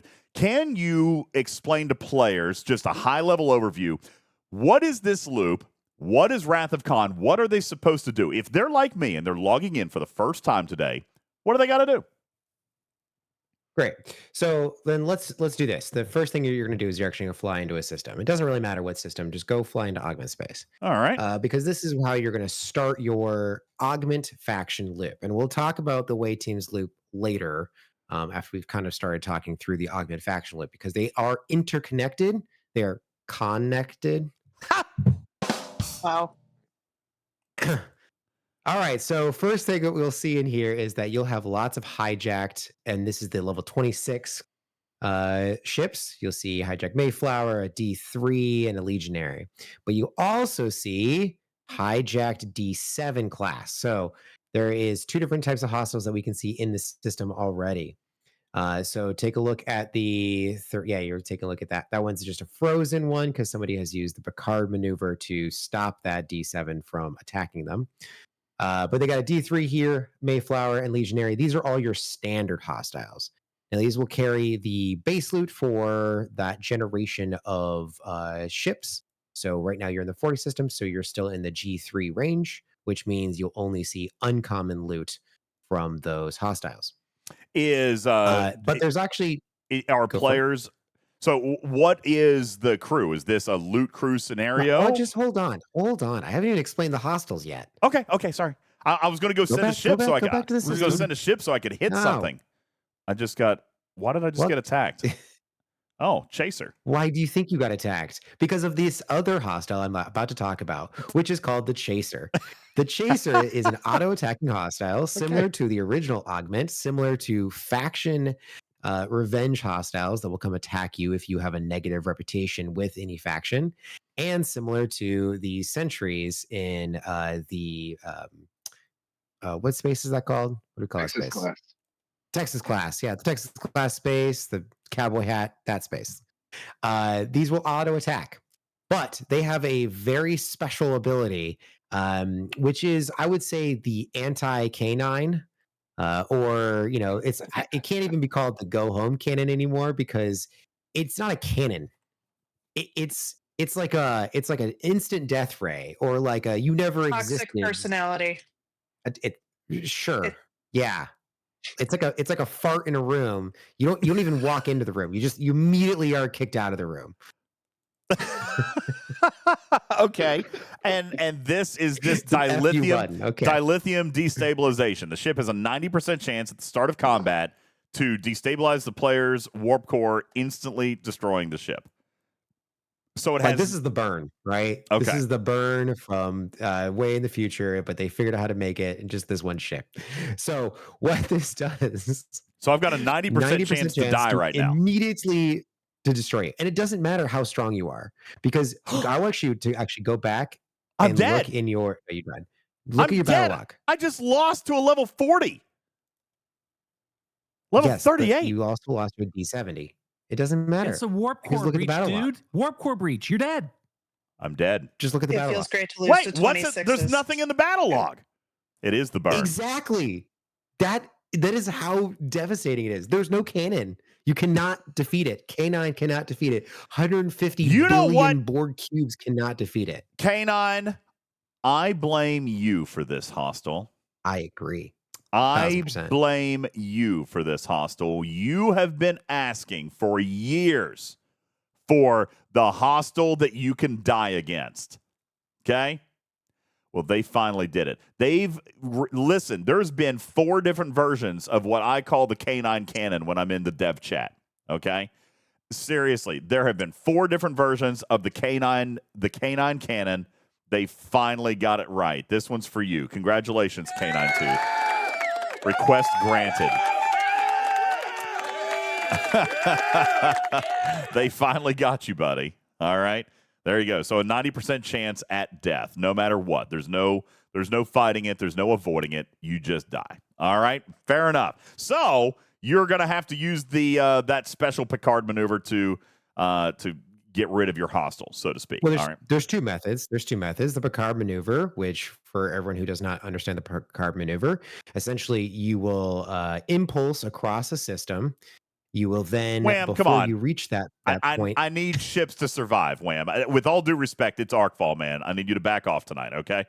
I love you, bro, but it's Arcfall, okay? We got a lot to do, so shiznil. All right, we're going to head back. I'm going to demonstrate the Picard maneuver. The Picard you maneuver. impulse to a specific distance for anyone who's listening rather than watching is you impulse to a specific distance across the system. Before you reach there, you hit recall, and before your ship can actually recall, you cancel that. Then you do not move until your chaser or your revenge hostile goes to that spot where your ship would have gone. It will get stuck there, and then you can freely move about the system until you attack that chaser again, or you die and you leave. Yeah. Now, So that I is the do have Picard to maneuver. wait. The other I've got to wait until the hostile actually targets me. Let me see if I can find it. There it is. Well, while you're doing that there's visually, I'll explain the next maneuver, which is bringing two ships. You send one ship. You send your ship that you actually want to sit there and grind with first, and then soon after you send another ship. And as that auto chase, see now you're doing it twice. Yeah, because I had my camera up, they couldn't see my actions, so I did that. I impulse, then I hit the recall, I hit stop warp. You can see my chaser is continuing to fly to where my end impulse destination would be, and there it is. By the way, it just hit it. Now it's stuck, and now I am free to move about the system without risk of being targeted. That is what we refer to here as the Picard maneuver. Okay. And then, of course, there's what I did demonstrate a minute ago, which was just sacrificing a second ship on the hostile for the first one, and then I would have been fine, which is exactly how my Borg cube died in the first place. Yeah. Or lastly, you can also send two ships. Your first ship being the one that you're going to recall and not use, and your second ship being the grinder. If it shows up before the chaser has spawned, then the chaser will spawn and only attack your first ship and never spawn a second chaser for your second ship. The key to that is to arrive in the system within a few seconds of each other. All right, I could demonstrate that. Yeah, and you can guarantee that. You can guarantee that through summoning either with the Eviscerator or with the Discovery. Mm-hmm. So those are two methods to killing your tail or losing your tail. Great. So that is the two different types of hostiles so far. We've got our standard hostiles, and then we have our auto attack, chaser, revenge, whatever you want to call them. The last type of hostile is the loot goblins. So this is very similar to your Ferengi in the Borg systems, similar to your Mirror Enterprise ship in the Mirror space. It is a loot goblin. It's got extra loot. Now, this one is formatted differently. The loot in there is formatted differently. So there is a way in which any player can only have to go to one system and collect all of the loot they're ever going to need. It's just not really going to be possible here at the beginning because everyone is chasing those. So that is the loot goblin. I don't think you'll be able to find one here, but it is a survey class. And it has a small diamond if you zoom in, and you can actually see the full text. You will not see it next to the number alone, so you can't zoom out and see it. But at least you'll see the survey symbol next to there. And typically, those surveys are the maximum level number for their generation. That doesn't mean they're the hardest ones. So G4 in any of the G4 systems, 26 through 40, it will be a level 40 survey, and so on and so forth up the generations. Now, that one also has the You Never Existed canon. Or there was a first-time chatter that said it was the TANT. The try again next time. Very close to another word. I like that. Yeah, that's good. Very close. Try again next time. Yes. The TANT gun. Yes. That has a 30% chance. So more likely to survive, but it gives you a little bit of a risk, particularly if you're chasing across the systems from survey to survey to survey. It's not going to be as easy for you to collect all of the surveys in one go. You may actually die and somebody else gets a chance to get at it. Those surveys aren't as difficult as the same level standard hostile from what I've found. So for instance, you are a G6 player. I imagine that we're going to find you a crew to hit level 66s or 64s today. Okay. Excellent. If you see a 70 with that same crew on that same ship that you're using for those standard crews, I believe that you'll be able to kill and take home the loot from a level 70 if you survive the TANT gun. Okay. So, all right. So, why don't we just stop playing around down here? Go ahead and recall your ship. So, you actually don't even need to recall it, but I think we should probably recrew a little bit. Fair enough. What crew do you have running right now? I'm just running regular hostile grinding loot is what I loaded just for the moment, just to see what I could do. I am currently holding in my cargo 629,000 common hijacked splicers. That came from roughly 9 hostiles right there. So I got 600,000. When I get home, which I am now home, I would take those splicers. I would go into my augment store, and now I can pull the common hijacked exchange. I'm only going to probably be able to do that first single chest pull. In true Mr. Tiger fashion, he has introduced a very early stretch goal here, but we're going to start with just a single pull, which is going to add to my reputation and get me some common wrath credits. Jules, is it a safe moment to go ahead and buy this bundle? Unless you want to grind all night. All right, so we're going to buy the bundle. There we go with our 400 credits and our extra 13,000 reputation. And we can see here now that I am on my way to Patron. All right. I also now am going to be able to come into the common bundle here, where I will now be able to spend my common wrath credits. We'll talk about the store a little bit more a little bit later. Right now, I still want to get into the high level. How do you do this loop? So I'm gonna turn it back over to Jules, and we'll get into the store in a little bit. Sorry, I didn't mean to take a side exit there. Go ahead. That's okay. Let's go into the sheet because I need to show the loot table in order to explain what your next strategy is going to be. Okay, loading now. So, ladies and gentlemen, this spreadsheet will be available in the graphics room, and will be available for you to get into. This is a read-only sheet, so you'll be able to get in, take a look. You can make a copy for yourself if you like. It's in the graphics room at 11:04 p.m. Eastern Time. The Augment Faction and Away Teams. We haven't seen this one for a minute.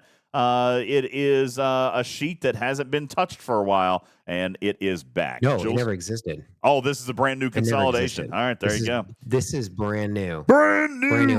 I did ask a previous creator, Omicron 67, who created the original sheet for the away teams assignments. I asked permission to borrow that sheet and expand upon it. So as we collect more away teams data, we'll continue to build it up. But here is all of the details for this particular segment of Augment.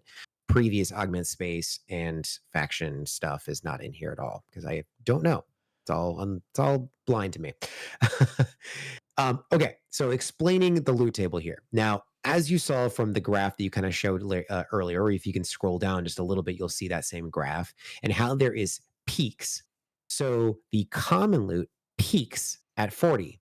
The uncommon loot peaks at 50. Rare loot peaks at 60. And the epic loot peaks at 70. So this is already kind of breaking down that these loot are really generational, right? And if you want to actually maximize your grind and only do, say, 10 hostiles for each single chest, well, then you need to go to these maximum points in order to do that. But the loot goblins themselves have a neat trick. They scale linearly, right? For all of the factors. So the level 70 actually has an obscenely high number of common loot. So if you can scroll up, you see that it's got 40,000 in the level 70 survey. Now that's not a lot because you just got, 600,000 after hitting some of those hostiles. But if you think about hitting a few of these while you're already in your system grinding with your regular hostiles, like in your 64 or 66 systems, you may actually get lucky and see a few of these level 70 surveys. Or just like we did with the Zindi loop when that came out, hunting surveys was the way to gain loot fast. That is also true here, probably only for common and maybe uncommon. So right now, that's not going to happen. Everyone's hunting those. Everyone's grinding the systems. They're way overfilled. So this has always happened with the beginning of loops, particularly when there's a loot goblin. Everyone's fighting for them.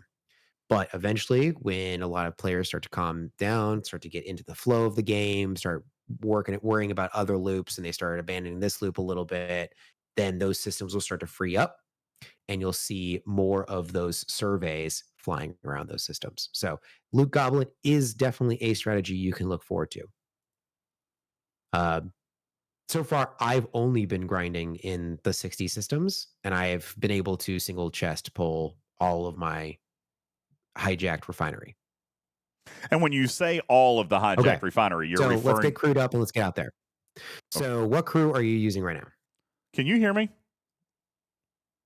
Yes. Okay. When you say that you were able to pull the entire refinery, what are you referring to? Are you saying I'm that we've referring got to to common, go in and uncommon, rare. we got to pull all Yeah, four I of was these able to. bundles? Oh Lord. Okay.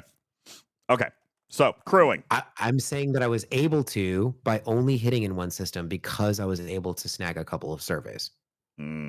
Okay. So I'm saying that in the future, this is not a strategy for right now because everyone's fighting in the same systems. So you're not going to see that. But what I'm saying is in the future, this isn't a 4-loop grind. This isn't, I have to go hit in 4 different systems and fill my cargo to max pull everything. This is, I'm going to find a sustainable measure at a single system of my choosing. Okay. If Let's that do makes it. sense. Right now, we're all kind of hyped up, being like, we got to hit every hostile in the game. But I'm just kind of showing us that the road down in the future shows us that it does not have to be all of these systems. So let's take a look at your crew. So there is a strategy to punching up, but that punching up mentality is not going to get you as much loot as if you punched down by a couple of levels and you fully loot crewed. Particularly if you, with a loot crew, you can kill the survey. That means that you're going to gain an immense amount of all of those loot tables. So my strategy has been doing loot crew. However, Wham actually in our lab was showing some crews that he was using to punch up. So we can talk about one of the punch up crews. And this may be helpful for players who are like just on the precipice. Like if they are close to hitting, say, the levels, they're a G5 player and they're close to hitting the level 60s, it may be worth for them to hit the level 60s than it is to take the loot crew and go down. But let's talk about one of Wambulance's crews. He was using, gotta find it here. He was using NT Data, or sorry, NT Picard as captain, 5 of 11 on one side, and Anorax on the other. That was one crew. That was kind of a mixture of loot. Another crew that Wham was using to punch up was Janeway, the Doctor, and Anorax. So this is a generally good crew to punch up because these hostiles do have a large apex barrier that you do need to punch them pretty hard and you need to survive quite a while to get through. So using Anorax, which is generally more available than say Section 31 George O, will actually allow you to survive for longer. So What's the math on that? Does Anorax require you to take damage or just take a hit? Because she's going to suppress all the damage eventually. Is he still going to proc and build that up over time, or? Good question. Well, no, remember, Janeway, you're still taking a shot. The reason that Hugh didn't work functionally very well with Janeway is because he required you to take damage. All right. Anorax's Well, that's what I officer. meant with Anorax. Yes. Does he still work with hit or damage? Anorax's ability says when hit by a hostile. All right. Now, well, we can obviously test that, but Hugh requires you to take damage. It specifically says you're taking damage. This one just says when hit by. Doesn't require you to take any hull, shield, or damage otherwise. The way it's worded, we can test that in the lab. But Well, sounds Hugh like also says after being hit by a hostile. So oh that's really? the same wording. Shoot. Okay, we can do some testing later. Let's just keep this truncated to. Let's just use my advice because Wham killed you, so he doesn't get to have his advice. Yeah, Wham! Yeah, Wham! So full loot crew, full loot crew. This is E. Picard, Rachel Garrett, 5 of 11. So just take your loot grind, and then I would drop data for 5 of 11. Just maximize your loot. There we go. Okay.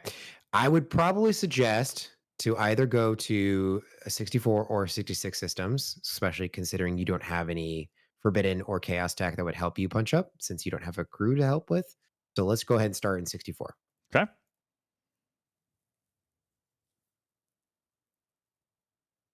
Kill First says Hugh is mislabeled, though. The trigger is hull damage taken. And Kill First would know. What does the code indicate on Anorak's officer ability? Is it based on a hit or is it based on damage taken? Because Anorak's actually has the config files on the officers. So we'll ask Kill First to check that out while we're in this system. All right.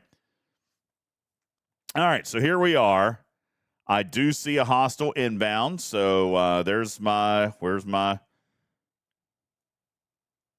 can't see it. Where'd it go? There it is. There's my chaser coming in, so I'm just going to pull a little quick Picard maneuver and get rid of that guy, and that'll be about 15 seconds or so.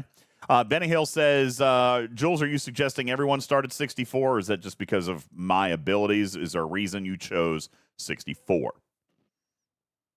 Because you're squishy. Okay. Thank you. Appreciate it very much. Thank you. All right. I am squishy. Kill First. Thank you. I see you in the chat. I'll wait for your report. All right. So my hostile is almost there. And it is. Should be there any second. All right. We're done. All right. So now what? Just start grinding? Yeah. Grind away. See what happens. Okay. See what happens. Why does he say see what happens? I feel like he's going to tell me. I just want to see how squishy you are. I killed it just fine. Thank you. There Look you at that. go. I killed it just good. fine. So you took a little damage. What's the hole? What's the hole in these things? Hey, community mod, my V button is not working anymore. So I'm not going to be able to beam these. My V button is not working. If anybody's in the community mod team, V lets me flip back and forth and look at the hostile strength and the loot table. Unless that has changed. Can I beam the chaser? No. No, the chasers, yeah, they're all pretty big. It is immune. The thing that you could do, I think the best thing you could do is if you are patrolling all of the systems for those survey ships, if you go down in a generation, it's likely you may be able to beam that generation down survey. So for instance, there's a chance that you can beam like the 50 surveys, DJs, or the 60 surveys, maybe. So in the 64 system, I am getting some epic. I get some rare. These are very small numbers, though. What's in the Exactly. These are very small numbers. Champion trophy and the chest. When defeating hijacked augment, exchange this in the augment faction store to unlock special missions from Khan. And those drop. We'll talk about those in a second. Okay. Yeah, we'll talk about those. They're not really useful now because you. Yes, so these are very small numbers. Now you are getting quite a bit of loot. You just saw that that hostile only had 83 epic in there, and you were pulling over 400. So this is good. You are doing a good amount of loot gain in your systems right now. You're actually getting more than the base amount of a. Oh God, lost my spot. Well, you're getting more than a base amount of a 68. So by using loot crew. But I've killed 4 hostiles. I am currently holding 1,800 epics, and I need 12,000. Well, okay, hold on. Okay. Because yes, but we are trying to maximize our effort here. There is a hard wall that we're going to run into, which is the cost of the refinery. Yes, I know, not the refinery, the faction bundles. But right now, what you're doing is the best possible move for your account. You are spending maybe, what do you think you'll survive? 15, 20 hostiles in here? Yeah, maybe. No, probably not. Probably not. And you're that getting many. more loot per hostile than if you did a full punch-up crew, no loot officers, on a 68. So this is the best thing for you right now, is to hit these 64s and grind them on these holes. Now, how many holes will you need to go through to get a single pull on the epic? Yeah, that is what the overwhelming community feedback is right now, is that even for single chests, it is grindy. So It is what it is. There is no getting around it. Loot crew is definitely the way to go, and trying to maximize your loot. There is a favor for anyone who has not already looked at this. There is a favor in the faction store that at max gives you 100% boost to this loot. That is the Mark of Khan. Increases common, uncommon, rare, and epic hijacked splicers. So at max, it basically adds another 5 of 11. But at this point, you're doing pretty well with loot gain. You're probably getting around 200 and 250% with the other bonuses that you may have. Some other loot gains you could do is there's a Sloan skill for loot gain. There is also a forbidden tech for loot gain. That would be the Agamus. And there's also a chaos tech for loot gain, which would be the Thought Maker. So there's a few other triggers and levers you can pull to gain a little bit more hostile loot. Benny Hill's Ghost has a great one, using a G4 rare to get more loot because they have a natural loot bonus, which is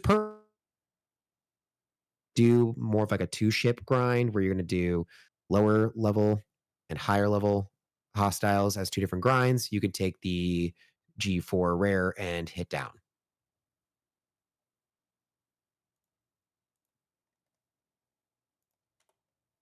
Did I lose you? Or No. I'm getting here and I'm frustrated? looking at several things. Apparently, Hammy just posted something in Discord.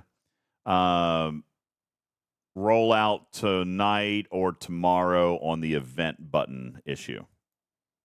That's all it says there. So tonight or tomorrow. Does that mean you guys can't claim your rewards? See, it's working for me. Oh, wait, you said that was only for people who had already bought a battle pass. Interesting. It's battle pass? definitely related to some kind of a purchase. People that haven't bought anything do not have the bug. I'm not entirely sure what purchase it is. That's actually causing really it. funny to me. I'm sorry. I shouldn't be laughing at that, but that's hilarious.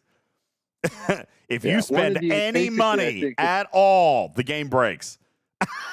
I think one of the heroic events is broken because even after you get the bug, you can still claim your battle pass event because I guess it has a higher priority on the event winnings claim. And I've also been able to claim the away teams event that's on today and the grinding of these augment ships event at SMS. Okay. But there's some heroic event that because I bought something and I don't know what caused it to break. There's some heroic event that you can't claim. And because you can't claim it, you can't claim anything that's lower priority. And you also can't go into your events and see what your events are. You can force a restart of the game or clear localizations. And if you're very quick hitting that button, you can actually go in and look at your events one time before the winner thing pops up. So you can't check the events doing that. It's a real big pain in the butt. But you still can't claim. Okay. Well, regardless, Scopely says they've got a fix coming. Hi, Shadow Raven. Thank you for the follow. Appreciate that. And also to the nearly 500 of you guys in the audience tonight. Appreciate you guys all being here. Thank you for being here and appreciate you turning to us for your Arcfall information. So we keep grinding here. Now, are you suggesting, Jules, that this is it? Because, I mean, I'm looking at 6 or 7 hulls to get enough to do any of these pulls. That can't be right? No, that's right. Oh, that's bad. For now. There is the favor that gives you plus 100%. The what is it, Kara Marcus? This well, month. Looks That like it's only going to be officer 3 hulls. Has a huge loot boost against these, up to 700% at max. Maple Butter says the chests need a nerf. No, I think you're not using the right word, buddy. I think that is not correct. Maybe the loot chest could use a buff, perhaps. But here's the thing: the loot chests are not drop. So the loot chests of the standard hostiles are not dropping any extra ciphers. They're dropping a different currency, right, Jules? Yeah. Say Yeah, again? they're only dropping these champion trophies here, so they're not dropping ciphers. So that's not going to work either. The loot Yeah. research So I do nemesis want to answer is a favor. a Hang on one second. question in the chat. It's Go the for it. loot research right here. Mark of Con is a favor, and it's going to require some reputation before you get there. Let's see, Mark of Con right here. 3,000 credits is what it's going to take to unlock the first level of that, and the first level is only 10%. All right, so we've got a little bit of a grind there to We actually to pull that have off. the full cost of that. It would be 8,000 common and a total of 6,000 uncommon loot to max that. Here it is right here. Mark of Con, you've got it all the way through. 8,000 common, 6,000 uncommon would be for all 5 layers. And it looks as though there is only one rep lock on there, which is the first level, which is Exile. Is that correct? No, we don't know. Oh, we don't know yet. Okay. This is like early data. So typically there is some pieces of information that are left out of that. Fair enough. So we know like the patron ones. I almost said Patron. Wow, that'd be a funny one. Freudian slip. So the patron ones, we know that one because it's are easy for anyone to see that in the game now. So yeah, this is the grind, my friend. Welcome to it.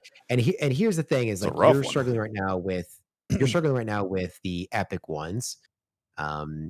However, you were able to get the common ones pretty quickly. I think with a few surveys added in here, then you're looking at getting more of that loot for the lower. So that would be the common and uncommon rares for you. Would be easier. Tarpy, So- real quick before we move on to the next thing, Tarpy, so we've got Mr. Tiger. It's going to be on the show. Oh, I just died. Mr. Tiger is going to be on the show on Thursday. I feel like this is something that we should. Oh, Griffin has stepped away. I feel like this is something that we should bring up. Is the number of hostels that we're having to hit and the different types of hostels. I thought so. Let's look here. I have now died. I've done 3 runs. Okay. Interestingly, I did the common in the level 40 system. Okay. But the common costs 600,000. So hitting the level 64s, I now only have 29,000 left. Okay. I have not earned nearly enough of the uncommon. However, I did earn enough of the rare to do a single pull. Okay. That's 275,000 rep, which is nice. And I earned enough to do an epic. So this absolutely does support the reports that I have seen today, Jules, that right now we're having to hit multiple levels of hostile, right? I am here, by the way, and you're correct. That's why I said that you got to go for the 40s, and then you got to go up as high as you can. In my case, 68, and that will fill the gap with the common. Now, if the higher end ones, if the higher end ones gave common, then it would be a single loop situation. I'm gonna end up having to hit a third hostile. I'm gonna end up having to, because I don't have enough uncommon. All right, I pulled common. And then hitting the 64s, I got enough epic and rare, but I still don't have enough uncommon to do this one. So I'm going to end up having to come down and punch a third hostile. Okay. Well, we've learned about the hostile grind, and we will continue to explore how to maximize that grind more into the future. But let's kind of continue forward and look at something else. There is something going on in the chat that I wanted to bring up. It is one of the missions requires getting to superior at 60 million rep, and the difficulty in doing that in 20 days. I think that's very valid, particularly when we only look at the rep game that you would get per day. At this point, you haven't pulled your uncommon, but just the hostile grind and pulling one of each of these chests has gotten you roughly 1.5 million. So even if you were able to do that every day, which you can't because there's cooldowns, even if you're able to do that, you'd only have roughly 30 millions at the end of 20 days. So there is no way of increasing that reputation other than just infinitely grind hostiles to 60 million rep, which is going to be almost impossible to finish one of the new missions that just came out this month. And for the event, needs to be completed within 20 days. So and- that is a note that we will bring up to game design as well. All right, absolutely. Tarpy, if you'll add that to our list. And a couple of notes here very quickly, because I can see Tarpy getting overwhelmed. First of all, guys, I don't know. This is not new news. I don't check DMs during a stream. Otherwise, that's all I would ever do. So you don't need to ask for that. That doesn't happen. All right. If there's something, you can bring it up in chat. You can highlight it. That's why we've got that there. But I do not read DMs in chat during stream. The second thing, Cruzito, you mentioned that I should be hitting the 66s. The 66s, per the chart, are going to pay me even less uncommon. So that is not an acceptable answer either. Based on this thing, if I hit the 60s, I'm going to get even less uncommon. Oh, no. Well, no, there's not enough there. There's not nearly. Remember, it's 600,000. Oh, and I was looking at uncommon. So the 60s pay more than the 64s when it comes to uncommon loot. So no, hitting a 66 is not going to help me. I am literally going to have to punch down. All right. And I think that is odd. I think that's odd. That is not. Yeah. That feels weird. I believe that the design is either to hit 10 hostiles of each generation or hit 20 hostiles of your generation and 2 loot goblins. Now, there is one other thing here that I'm just noticing, and I do see this in the chat as well. Look at the cooldowns. I see this. Somebody had mentioned, TJ says, after 20 days of doing single pulls, you'll only gain 5.7 million because of the length of cooldowns on the epic and the rare.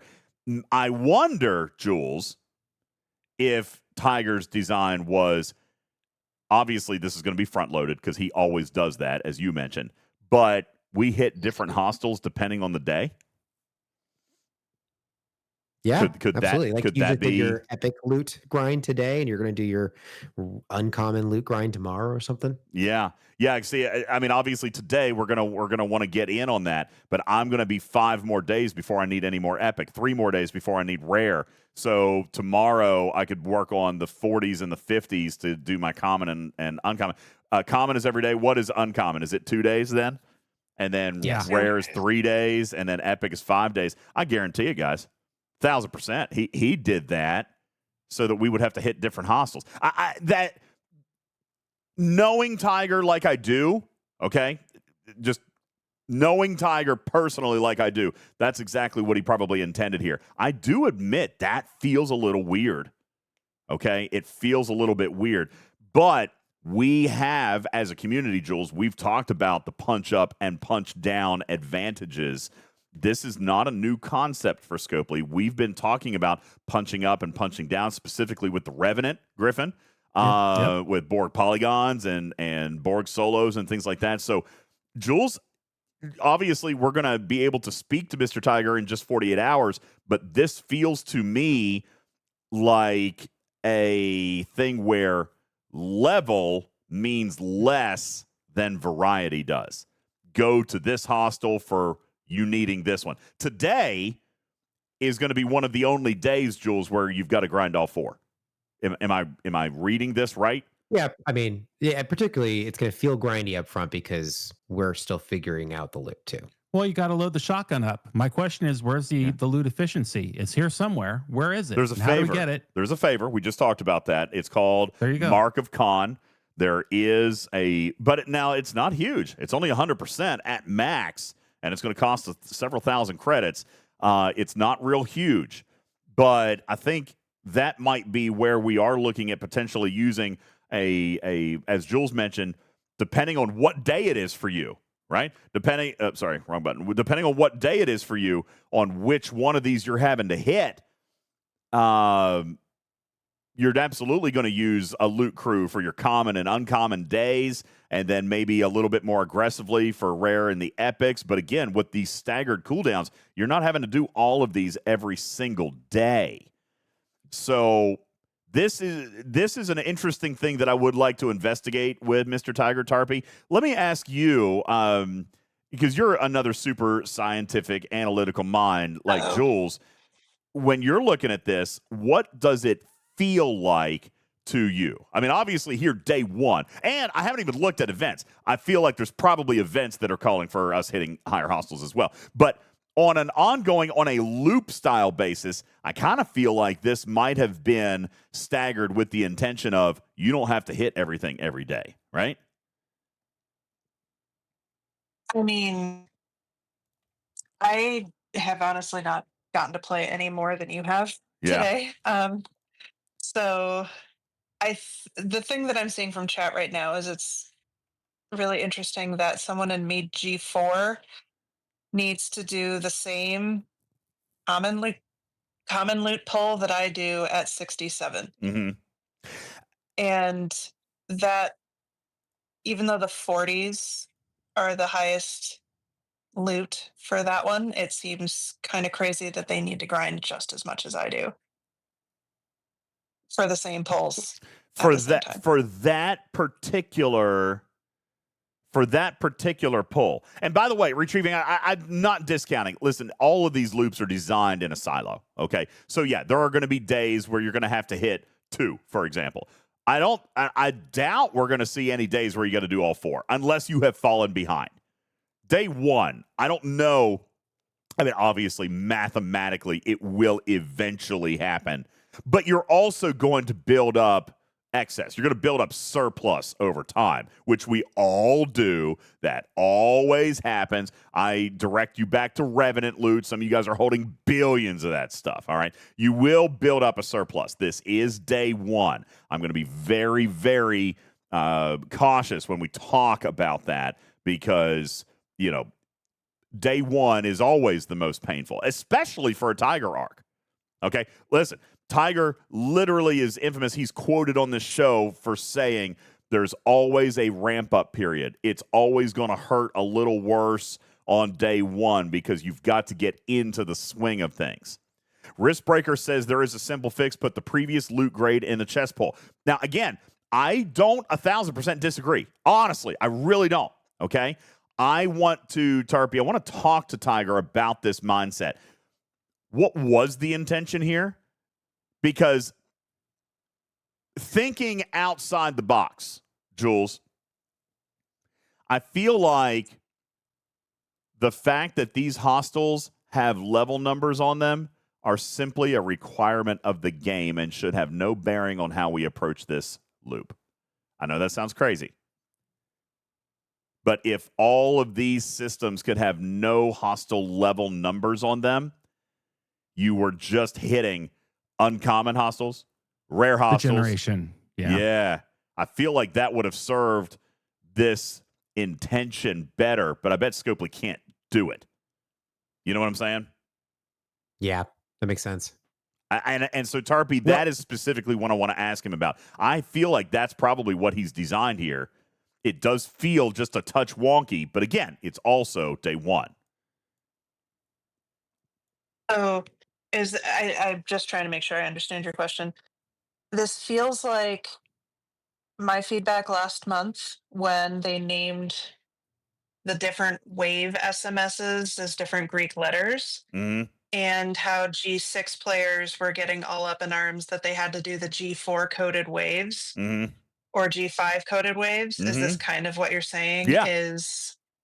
Like pretty much that same thing? The number, exactly. The numbers really mean very little here. G6 should not be fussy about hitting G4 because these systems should have been labeled common, uncommon, rare, epic. You see what I'm saying? Like, I feel like that's how these should have been numbered or labeled instead of the numbers. Berlin says the numbers are kind of misnomers or kind of thing. I mean, that's my gut reaction. And again, or a do design fitting into a system. Exactly. Keep in mind, I have been in communication with him. So you're absolutely right. When I see this comment in chat, DJs, keep in mind, the player. I just lost it. Sorry. Oh, yeah. Keep the G4 players in mind when speaking with Tiger. I've been speaking with Tiger for months. All right. And while I haven't seen everything, he has discussed strategy and mindset, and I feel like I'm interpreting that, but also with information that you guys wouldn't have. So I would love to hear from him on Thursday so he can explain it to you guys like he has talked with me about it.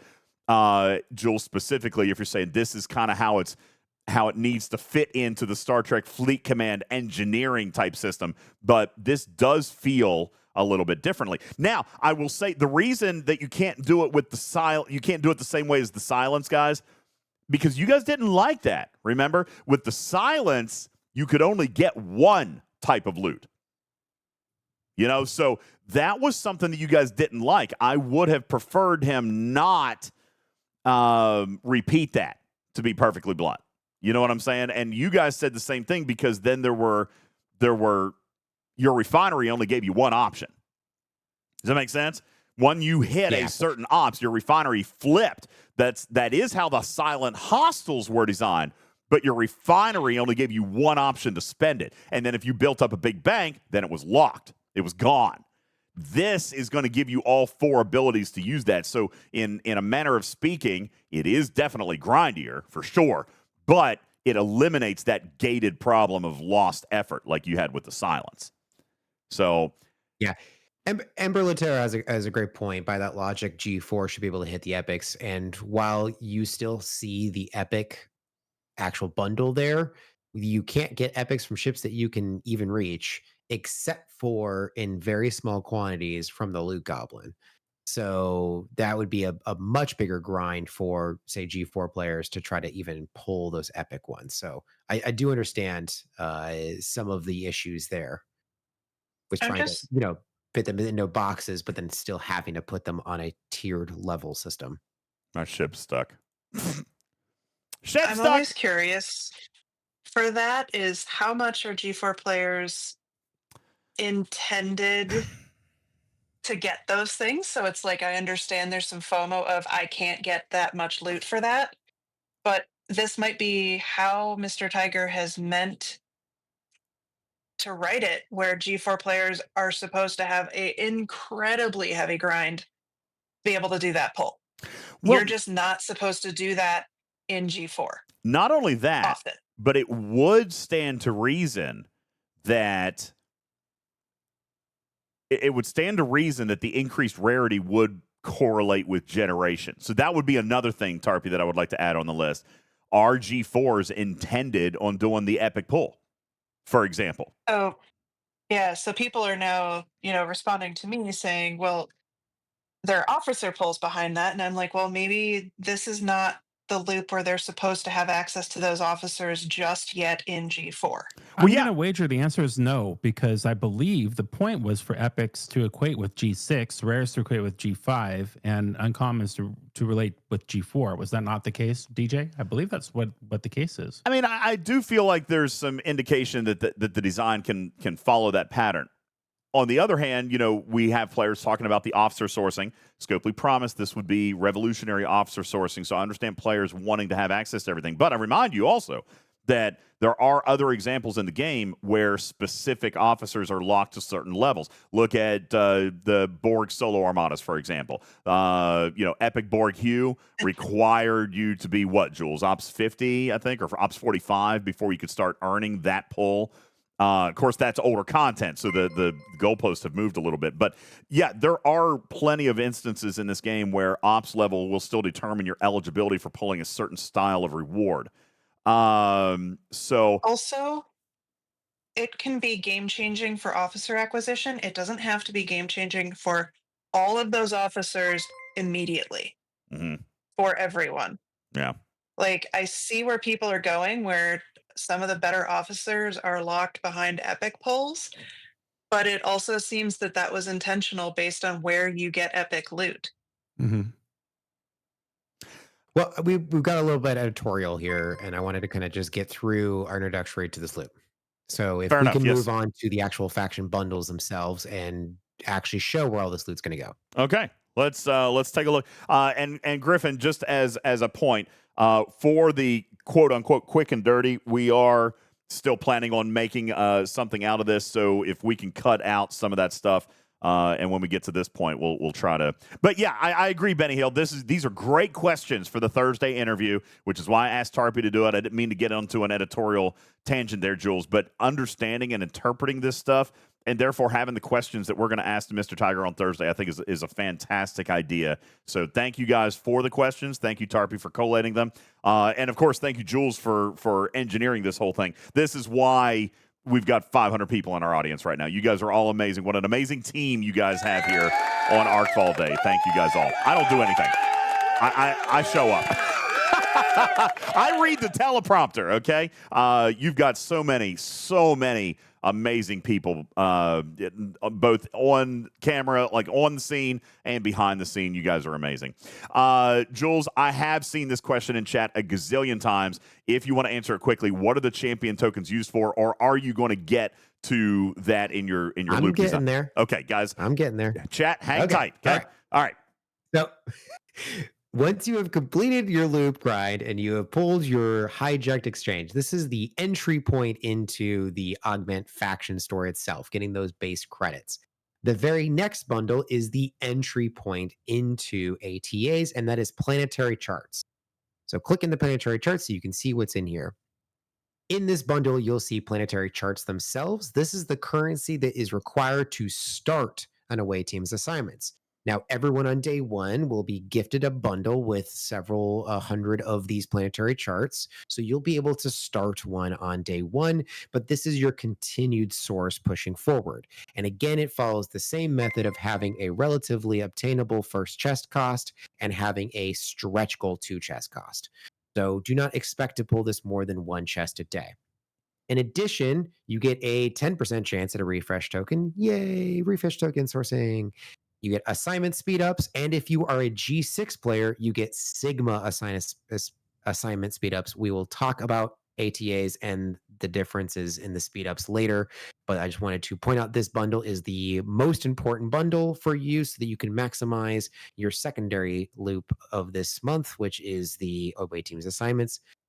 Going back out to the faction store, those are the 2 major important ones. Now, we can talk about some of the other bonus bundles. These are like the fun bundles that you get to have when you have really gotten into the game, and that is the recruit tokens. Now, this is actually going to be better to explain using charts. So if you don't mind going back to my sheet and actually clicking over to augment recruit bundles, I have a little explainer here that we can kind of go through. So now these recruit bundles, they are broken up into 4 different rarities. That is just the rarity of the recruit bundle itself. That's not necessarily anything else that's tied to it. The common recruit bundle, which is unlocked right away, everyone can get access to it, is going to contain officers like the Unimatrix set and some other basic officers like Pike and Moreau and Chen and some of the other shakedown crews and some comments. So we actually finally have Darwin sourcing. Yay. That is the common recruit bundle. Now, here's the thing about all the recruit bundles is that they get better based on your account's officer progression. What does that mean? Well, if you have a certain number of max officers of a particular rarity, you can unlock another tier of that recruit. So, for instance, in order to unlock tier 2 of the common, you need to have at least 1 uncommon officer maxed. Now, basically, anyone who's listening to this podcast probably already has that, so they're going to see a greater number than that. If you see tier 5 out of 5, that means that you have 7 uncommon max. And that logic extends throughout all of these. So the uncommon bundle requires a certain number of maxed rare officers. Doesn't matter which rare officer. Could be any rare officer as long as you maxed it. Not even max level, just max rank. That's the trigger. The hard one, which is why a lot of people probably won't see tier 5 out of 5, is the epic, because it requires at tier 5, 60 epic officers to be maxed. And that's a pretty high bar even for a lot of advanced players now. Now, what does that give you? What does the different tiers give you? Well, it actually adds roles. So each roll that you get is a chance at a 1 shard, 2 shard, or 3 shards of any one of these officers. So about an average of just under 2 shards per pull. But those get multiplied. How many rolls is based on your tier. So at tier 5, you get 7 rolls. That's up to 14 officer shards, roughly 14 officer shards, every single time you pull one of these chests. And there is also a stretch goal of 2 chest options. So you could pull up to 28 if you really could have all of those credits. Now, right now, no one's going to sustainably have more than 1 chest. So that's all we're going to talk about right now. You additionally, with the uncommon, rare, and epic, have the ability to have a full pull chance. Is that right? Yes. I'm looking at common here. Yeah, common is 0%, and you got 30, 30, and 30 on the 10 shards. uncommon rare, and for the 10. So 10 shards is a 30% chance to pull. Now, we did ask and get confirmation that this is not included in the number of rolls per tier. This is just on top of everything else. So a tier 1, you're going to have the same 30% chance as a tier 5. So it's just a little extra bonus. You may get another 10 shards out of this. So no like full pull chances or anything crazy like that. Additionally, so just looking at those alone, what we can see is we'll probably have somewhere between, if you can do, let's say you've got a tier 5 common, a tier 5 uncommon, a tier 5 rare, and let's just say maybe like a tier 2 epic. You don't have a lot of epic maxed. And you're able to pull each of these every single cooldown, which is 2 days. You get 55 shards every 2 days. That's a lot. That's a lot of shards. Like that is more than you can expect out of basically any other recruit bundle in the game. And these are all going to be of officers that are going to be relatively new, like the newer Strange New Worlds, or the pick officers, or Anorax is in the epic bundle, and the Galaxy Quest crew is under the new bundle. So this is going to be really great resources for gaining some of these newer officers if you can start to maximize those pulls.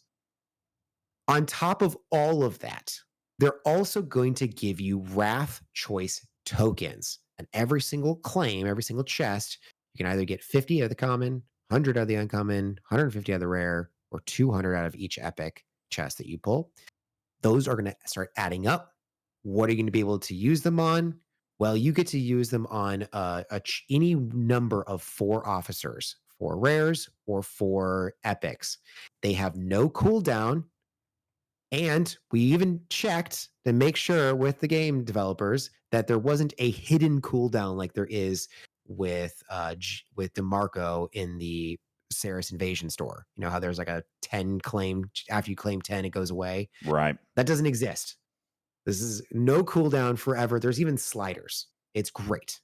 So this is a choice, but it's going to take a while for you to gain these tokens. This isn't like we're all going to go out and have a boatload of these choice tokens right off the bat. But this is something to look forward to, and you get to choose exactly which officer you're going to invest those in. Okay. All right. So that is the recruit bundles. Let's go back to the faction store. All right. So that is what is indicated by this number. For me, for example, on the common, which most people should be, we're going to see the 5 out of 5. That means I'm tier 5, so I've got the most number of officers unlocked for this particular bundle, and I can see in the info button what is being offered as the pool. And this one would say, for example, 7 rolls, which is what Jules mentioned to us just a moment ago. All right, with no extra chance for the extra pulls, because this is the common bundle, as indicated by the column here on the spreadsheet. Okay, if I were to move over to the uncommon bundle, which by the way, Jules is showing me at 5 out of 5 as well. That means I've got an appropriate number of uncommon officers maxed. If I look at the info button in here, first of all, I'm going to see the officers that I should see in the uncommon column here: Mariner, Tendy, Carol Freeman. All right, some of your strike teams and so forth. If I click on my info button, I am now also going to see this 30% chance to pull 10 extra epic shards on top of everything else. I'm getting my 7 rolls because I'm in tier 5.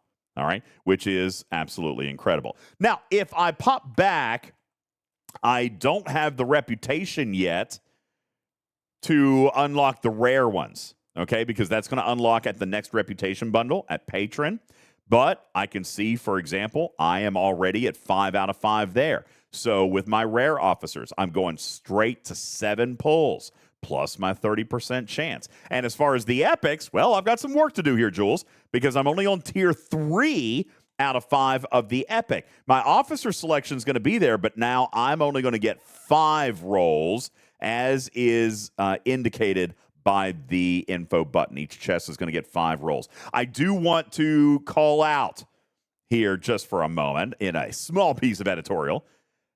This is fantastic documentation by Doman and Mr. Tiger, the fact that info buttons exist here. All right. Yo Dude says this is very complex, feels complex for complexity's sake. Now, this feels very Mr. Tiger. And Tarpy actually put this in chat a second ago. Tarpy, I love your piece of advice to I think it was Domo or Yo-Yo or something here just a minute ago. This is is complicated in its design, Jules. But I would simply suggest pull what you can when you can, right? Enjoy the rewards. You don't need to know the math. That's what we do, all right? Jules broke down all this stuff to give you the officer shards and all this stuff, but it doesn't matter, okay? It doesn't matter, okay? You just pull what you can and get what you get. And know that the driving factor here is the promotion of officers. All right, Jules, if somebody didn't want to understand it, Iman says this is terrible for lower level players. I mean, listen, all content scales with age of account, okay? If you're an ops level 26, you're not going to get the same number of epic shards as a level 70, for example. However, this has a very clear motivation of growth. Jules, we've talked in the past about certain things that Scopely is focused on, right? We've seen resources. We've seen ship parts, right? We've seen certain things that Scopely is focusing on with each particular arc. In this particular one, what we are looking at right here is officer growth, promotion of officers. If you don't understand any of the math or any of the science behind the design, just simply know this. The more officer promotion you have, the more rewarding you will get. And since the rewards are, in fact, officer progression, this is a self-sustaining loop. Okay? This is not terrible for new players. If you're a newer player out there, one of the easiest mistakes to make is the thought that your ships are what matter. And no, it's your officers. So this is why it's great for newer players, because it's motivation for you that we did not have to really stay on top, upgrading your officers as you go along, because as you do, you see real rewards here. And that's great. Yeah. Forgotten Sex says newer players are never going to catch up on the 60 times 5 epics. I actually disagree with that. This is going to lend a lot of credence for me, Forgotten Sec. And by the way, for the record, 60 is just where it tops out. Even I am not at 60. I'm at tier 3. Okay? Oh, boy. Even I am not at tier 5. I don't have 60 officers maxed. But how many exist inside the transporter pattern store? Jules, this is going to lend a lot of credence going back to that 5-year-old video that we made about transporter pattern farming. It's going to be time to break that one back out, guys. That is one of our very few YouTube videos, Jules, that will live in perpetuity, is transporter pattern farming. And guys, it's back again. Transporter pattern farming using the faction stores is back again, and that will get you maxed on at least, how many are in the transporter store now, Griffin? A couple dozen? Like 20. Yeah. So, I mean, that's your start, guys. That is step number 1. So, you know, we're going to get back in there. Rubik says there's 37 in the transport store, but Shadowed Fox says 32, but Ojai also says 37. Either way, transporter pattern farming is back on the radar. And Jules and I taught about this 5 years ago. So I'm glad that it's remained timeless. Jules, let's go to the next step. All right, hold on. You're getting sidetracked again. We gotta focus. I'll go faster this time. Okay, I promise. Okay, so you got to scroll down because we're going to skip a few of these bundles just because we need to talk about what those chests, the champion trophies, are for. This is Khan's champion level 1, level 2, level 3, level 4, level 5. These are missions. So what this is, if you can go ahead and click in level 1 bundle and take a look in there, you can see that it costs 6,000 of the champion trophies. Now, what this is, it's a repeatable mission. It's a one hostile mission. Think of it like a Q's trial. That hostile will be challenged based on which one you pick. So a cadet will be the lowest level challenge. Nightmare will be the highest level challenge. And each of these will actually have a reward associated with that, which is called the hijacked insignia. You can see the reward table here, which I am definitely going to copy and paste as you do this. What those hijacked insignia are going to do is going to help you unlock Fleet Commander Khan, help you upgrade Fleet Commander Khan through his skill points, help you unlock Wrath of Khan. I can't. Oh God, how do you pronounce his name? Joaquin. Joaquin. Okay, Joaquin. Joaquin, which is great. Fantastic. Joaquin. And going to help upgrade him. So this is the sourcing path for that particular officer is through the insignia. So you have to get enough champion trophies. You have to be at superior reputation level, and then you can choose and pick and choose and kind of figure out which level hostile you can actually kill to maximize your hijacked insignia that you will then use to unlock Fleet Commander Khan, upgrade him, and Joaquin. Okay, we're going to skip past that now because anyone but spenders is going to be there this month. Superior is a little bit far away from everybody, so that's content we can worry about next month. Continue to bake those trophies and wait. Let's scroll back up because I want to talk about the things that were previously paid content that were made free, accessible this month. Now, you can see several here. You can see some projectiles. You can see some artifacts. You see forbidden tech in there, but there's also things that you have purchased that our viewers can't see. And I want to kind of just give you a quick list. Dry Dock G. You didn't think that was going to be sourced through a faction store, but Dry Dock G is now available here using Wrath credit tokens, rare Wrath credit tokens. Additionally, there is the Quantum Slipstream, which you do not have unlocked. It is a big forbidden tech that has been making huge waves both in PvP, but also having the warp range. And then the Glavin is a massive artifact giving you a huge amount of isolated damage. Now, just so we're all clear, this one particularly is a temporal artifact that is after unlock, you then can spend the disruptors to max it. So if you have a large bank of temporal disruptors and you unlock, all you have to do is unlock it, not, get all the shards to take it all the way to max. All you have to do is unlock it. You can get the rest of this through the temporal disruptor exchange. So this is a great one to unlock and then be able to maximize up. So those are the few bonus ones. Here's one of the more interesting parts is in the Ferengi exchange. This is a bundle that I would call as previously paid content because take a look inside Ferengi exchange mega chest. One of the things that you don't see in here, you see Prime Valor emblems. That is a big one that everyone will see. So yay, more free primes. Is the Ferengi whip is also sourced in here for players who do not own the Ferengi whip. Probably less relevance now since both of the Devors are in the independent archives, but it is free sourcing for a forbidden tech that has been long asked for. So forbidden. So I have a question about something about the whip. In the mastery for the Fisha, it mentions something in there. What's going on with that? What? Explain. The Fisha mastery. If you go to that and scroll all the way to the end where it explains the stuff that it's conglomerating into a single bundle, it says something about the whip and either giving you enough credits to do the whip, or it's taking your whip credit, putting it in that mastery. I don't know exactly. Doesn't say anything about the whip, bro. No, click on the. I'm assuming it's the whip pull. If you click on the. Have the whip, I'm assuming mastery will eliminate the whip pull because other than the latinum Click on the yellow refinery, part of the. that's the only thing that takes concentrated latinum. Otherwise, you'd have to keep mining concentrated latinum for the whip pull. It also consolidates Ferengi Whip Concentrated Lat into Forbidden Tech daily claim. Yeah. But does that remove your Where are you guys claim, or seeing does this? that give you?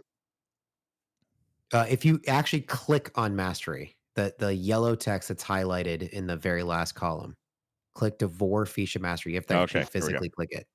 No, not that. Not Yeah, I got it. trying to buy it. Converts There you go. daily Fisha Refinery into a free single daily claim, which we know. Rewards combined or concentrated lat and latinum, raw latinum Fisha exchange. These claims will no longer appear in the refinery. 800,000 is also included in the consolidation for the Ferengi Whip daily. All right, so here's what they're talking about. Because I've got the whip. Inside the... Not that one. Where is that thing? Forbidden Tech. Yeah. There you go. Down here. This one right here. The concentrated latinum Forbidden Tech fragments. I can spend 800,000 concentrated latinum, and it gives me Forbidden Tech shards. So it's basically giving you the concentrated latinum so that you can continue to maintain that pull, but that bundle will not go away. Yeah. Hey, Cree. Good evening to you. How are you? Happy Arcfall. Okay, so that's the last of the faction store options. I think we've gotten through everything except for favors, which will take a while for us to kind of gather some more data and understand those. But that is the main ones for where you're going to be spending those things. Do you want to talk through away teams, or is there anything else you wanted to cover with Augment? No, I'm good there. Let's transition over because we're hitting our time. So let's talk ATAs. And again, this is supposed to be high level day one. This is what you guys need to be focused on for the next 48 to 72 hours until we get Mr. Tiger on, and then we can continue to dive in. This is a big arc.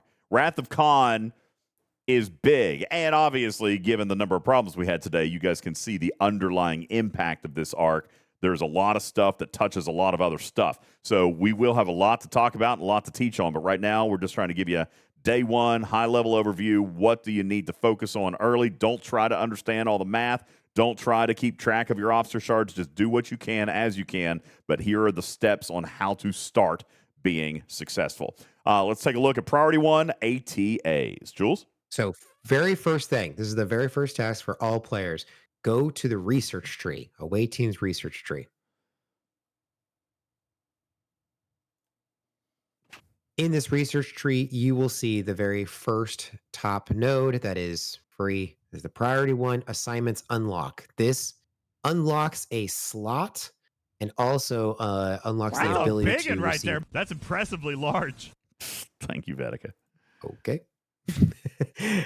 And also unlocks the ability to see common assignments only. So we are only going to see right now one slot and one rarity.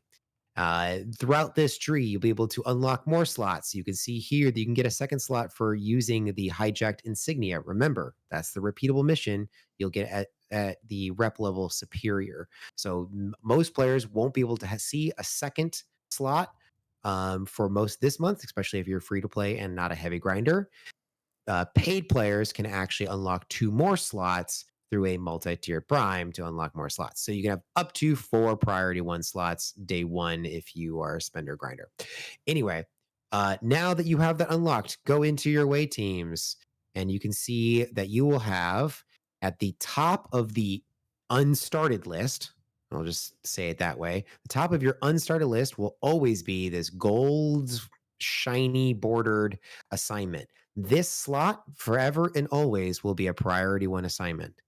In fact, when I learned something new the other day, all of the other slots that you have are always going to be that type of slot. So the rainbow assignments, you'll always have that number of rainbow assignments. Your alliance exocomps assignment will always be the alignment exocomps assignments. So when you unlock these slots, they will never become anything else. They will always be priority 1. Now, what you get in that priority 1 is going to be a one of two types of rewards, I would say. You've got your material rewards, so it'll be labeled as ore extraction, or crystal or gas, or you're going to have a parts one, which is going to be labeled interceptor, explorer, battleship, survey salvage. So those are the basically 7 different types, but really 4 major categories, or 2 major categories, excuse me, of rewards that you're going to get. All of them are going to give Pioneer's Crest. That is the blue shiny thing on the side there. These are all going to give Pioneer's Crest as one of the regular rewards, not critical rewards, your regular rewards. So just being able to complete this assignment successfully will grant you the Pioneer's Crest. That currency is used for the research tree and also for upgrading the new walk officers. Oh, no. Are you serious? Yep. Oh, no. So Dang, this is going to be another you, new Tiger. where whales are going to be able to get all the shards, but not be able to upgrade because they didn't buy all of the packs requests. So. I smell the mirror officers repeating themselves here. Boo! Okay. All right. Let's get back to my twos. Decoding a few more things for you. Your generation will only ever see your generation of materials. So right now, DJ's is showing 6-star interceptor salvage, which means he will only ever have 6-star as the rewards. And because he has 6-star, he will also only be able to have Sigma speed ups. Now, anyone who is G3 through G5 can use the regular speed ups. They've been banking for days, weeks, years, whatever. And it's the same exact regular speed ups. But G6, brand new speed ups, brand new sourcing right away. Now, before we all rant about the fact that new currency, because we're G6, we're all screwed, we actually are getting more of these Sigma speed ups on average than we were ever getting of the regulars day 1. So this is already better sourcing than the previous speed up sourcing. So if you felt like you had a lot of extra speed ups by the time you were done, great. I will also add, also that the length of these assignments starts at 4 days. It gets worse. So this is a good time to kind of pop into the chart because I've got some more advanced knowledge than you can see in game. In the chart under the away team overview, ATA overview. ATA, yeah, you got there. Okay. Commons, 4 days, takes 400 charts to start. Uncommons, 5 days, takes 500 to start. Rares, 6 days, 700 planetary charts to start. And the epics are 7 days long and take 2,000 charts to start. So what are you getting with the different rarities? Well, you're going to get different reward bundles. So you may get, instead of getting uncommon materials or uncommon ship parts, you may actually get rare ship parts in your regular non-critical reward bundle. You're going to get different officers. And with the epics, you may also get some other free-to-play stuff, including Prime Dolomite Particles or Prime Valor Emblems, or even more Pioneer's Crest. Additionally, the base amounts of all of these things are going to be increased, including Pioneer's Crest. So while they are more expensive and they take longer, they may pay out even more per day of speed up, if you can say that, than just sticking with common. So there is a reason to increase your rarity. Now, as you unlock those rares, just know that those are just added to the pool. So if you right now only have 1 slot, you still may not see an uncommon, or rare, and epic in that slot, even after a few refreshes. So this is where it starts becoming a balance where you don't necessarily need to care about unlocking a bunch of slots, especially if you don't have speed ups, and especially if you're not diversifying your rarity portfolio. Last thing to decode, if you go back to your game. Oops, wrong button. Sorry. Thank you. All good. Last thing to decode is you may see Captain in front. Now, you don't have this. I don't know if you want to waste a refresh, if you have a refresh. I don't even think I have one. I'm happy to do it, but I don't think that I've got any. Yeah, and I don't I don't even have any right now. No Yeah. worries. Not a big deal. If you see captain, and this is going to be here, maybe I can show you what mine looks like. Maybe I think there should be a screenshot somewhere. If anyone's got a screenshot and wants to throw it in the chat, we're looking for a screenshot of a captain. What these are is they actually require a very specific officer to be the team leader. And that's new. We've never had that. We've always had somebody needing to be in the officer slot, but we've only needed one person in the officer slot. But this one's different. So you may see. So I'm trying to see if I can find. Yep, got one. Okay, great. So down here it labels captain in the bottom left-hand corner, and indicates that the officer required for this particular assignment would indeed be Garrick. For those of you in the podcast audience, in the graphics room at 12:12 a.m. Oh my God, that is a demonstration right there of the screenshot that would show a required captain.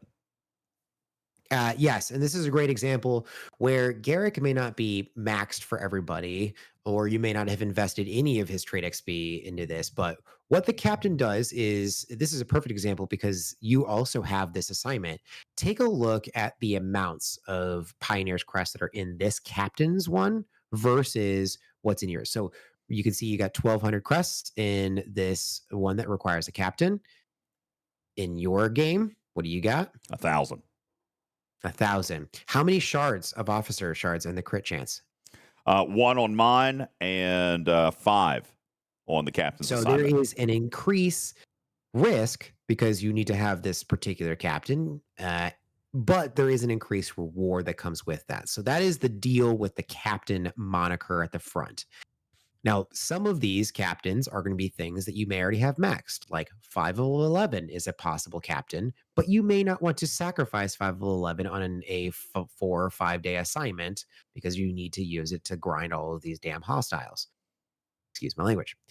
Garrick may also be your main PvP crew, so you may not want to sacrifice him. So this is a point in which having multiple slots so that you can ignore some of these captain ones and be able to start the next one that you see, or having refresh tokens to kind of cycle through these so you're not wasting time without one of these assignments running. But there is an advantage to this. Now, another decoding trick. If it says captain, the top 2 of the critical traits are always going to be that captain's traits. The bottom 2 are new traits that will only come from new officers. So the new walk officers this month, and potentially officers next month, and future officers will have these traits associated with them. So right now, it is probably most likely, I haven't done all the math, but unlikely that you're going to get 100% crit chance because a lot of these critical traits are on officers that people don't have unlocked yet. Additionally, why don't you go ahead and in your game, go ahead and slot some officers. Just go for the highest stats you can. Boom! Auto assign. Love it. Right. So currently you've got 2 Borg officers in there giving you 28,000 stats, and you've got 1 rare officer giving you 10,000 stats and a little bit of crit chance because of the trait. If you would see, maybe just actually, if you could look for Garrick and try to just throw him in that officer slot at the center, see what the difference in your stats may be. Garrick, where you at, buddy? I should probably sort by name. Yeah, Garrick. he's probably going to be pretty low in strength, I would presume. Yeah, because I'm squishy. All right, there you go. We'll put him in the captain slot. There you go. So at a sacrifice of roughly only 6,000 stats. Oh, that's not so bad. Okay, you still got 100% chance. I think that what we're going to see is there's a lot of officers that are going to be pretty tough. Mimi has posted one in the chat room as well, showing that he has a required captain of Miss Q. But even with those exact same Borg officers that you have, is not getting. So is that Mimi's? There's another Mimi a little bit further up on the chat. Here we go. Where he's only getting 98% chance of success. And if you know anything about not having 100% chance, more than likely gonna. Yeah. So there you go. A perfect example of being forced to use an officer that isn't necessarily the best for your chances of success, but because it's captain, maybe worth it. So, just something to look forward to, look at, and take a better idea or better look at. Small little note here, an editorial note, okay, that people are talking about the officers, particularly the captain's assignments. You want to be careful, especially here early, on your availability of the speed ups. I am going to tell you right now, my particular play style on this is going to continue to be the same. Not to send out valuable officers that are going to be locked up for days. So, as Jules mentioned, the Sigma speed ups are going to be more liberally sourced than what we are used to. And for G5 and down, you get to use the same speed ups, which means you've got potentially tens, hundreds, or thousands of hours worth. All right. So I am going to be relatively careful about sending officers out. And if I get an assignment that is going to be a high value officer, I'm going to treat it just like I always have. I'm going to make sure I've got the speed ups to run through that thing pretty quick. So just as a note there, you can and will tie up your officers if you happen to slot one and do not have the speed ups to free them up. You are done. That officer is gone. So be very cautious. This is something we taught on when the original ATAs came out, and it's something we're going to remind you of again here today. If you slot one, there is no getting it back without the speed ups. But again, as Jules points out, the Sigma speed ups for G6 assignments are being sourced reasonably well here up front. And for G5 and down, you should potentially, if you've been working that loop, have potentially many thousands of hours worth. So should be good there. Okay. All right, Jules. Great. So that is the away teams and how to get started in those. I will note for spenders right now, purchasing all of those slots without also purchasing a bunch of away teams, Pioneer's Crest to kind of get all of those rarities is you're kind of getting a bigger cart before you really need it. So I would hold back on that unless you're going to go mega spend, right? So the Prime Priority 1 extension that gives you even more slots, just don't worry about it right now. Get through some of this research first. That you're looking at the research efficiency. I'm looking at the one right above it, which unlocks more slots. Mm-hmm. Primarily because you're not going to have all of the speed ups to get through it all. You're not going to have all of the rarities to actually have a good slew of options to choose from. So having all the extra slots. Holy crap! Did you see this Prime? Yep. Wow. All right. 2 efficiencies that I want to call out. I do not like the balance of these. I'm gonna ask about this, but you've got a free to play Priority 1 Pure Pioneer Crest. This is up to a 5% reduction in the cost of Pioneer Crests, which is the new research currency. This is grindable. It is an efficiency, and Tiger did indicate to us that this is something he would recommend you look at earlier, as will Jules, because he loves his efficiencies. However, I don't like the balancing on this, Jules, because right next to it is a Prime that'll give you a 50%. However, it is a multi-level Prime, so how much are we talking cost-wise on this Prime? Is this a $300 Prime? For 50%, where the free-to-play is only 5%? No, because the cost of those tier as well. So it's only like 200 at first. Huh. I'm trying to see what the packs are right now. No, it's only $100. Yeah, Remix says $100 will match the Prime. All levels is $100. So why'd they even separate it? So, I don't like the balancing for that. $100 buys you a 50% efficiency where the free-to-play can only grind out 5%. I don't like that. Well, because the first level, they actually have packs for each level, essentially. So level 1 is $20. Level 1 and 2 is $50. All levels is $100. Yeah. Yeah. Anyway, but there is an efficiency up front, and that's what I want to point out. He did offer an efficiency. I think the balancing's a little off there. We'll talk to him about it, but there is an efficiency right there, right up front, that you guys should definitely pay attention to as well. 1.65 million Pioneers Crest cost throughout this tree. 1% of that would be 16,000. What is the cost for 1% efficiency? 1,000. So it's worth it in the long run. Right now, it probably won't feel like it's worth it. Yeah. So if you're only going to ever get this, you're never going to spend any money in this game. If you're James Bond, you will get this first, probably prior Well, to I getting mean, anything here's the else thing. different. On the other hand, like I'm looking at this first assignment. It costs 1,000 Pioneer Crest, but my first common only assignment would fully fund that. You know what I'm saying? So, I mean, in fairness, the balancing on that part is not bad. I'm a little fussier about the balancing on the paid aspect of it, but nonetheless, it is definitely available there. All right, and an efficiency that you should probably consider looking at if you're going to actively play and engage with this feature. I will say too, like if you're the type of player who's going to analyze, well, I may not actually have the ability to or want to spend 1.65 million of these Pioneers Crest because there may be nodes that I'm just never going to do.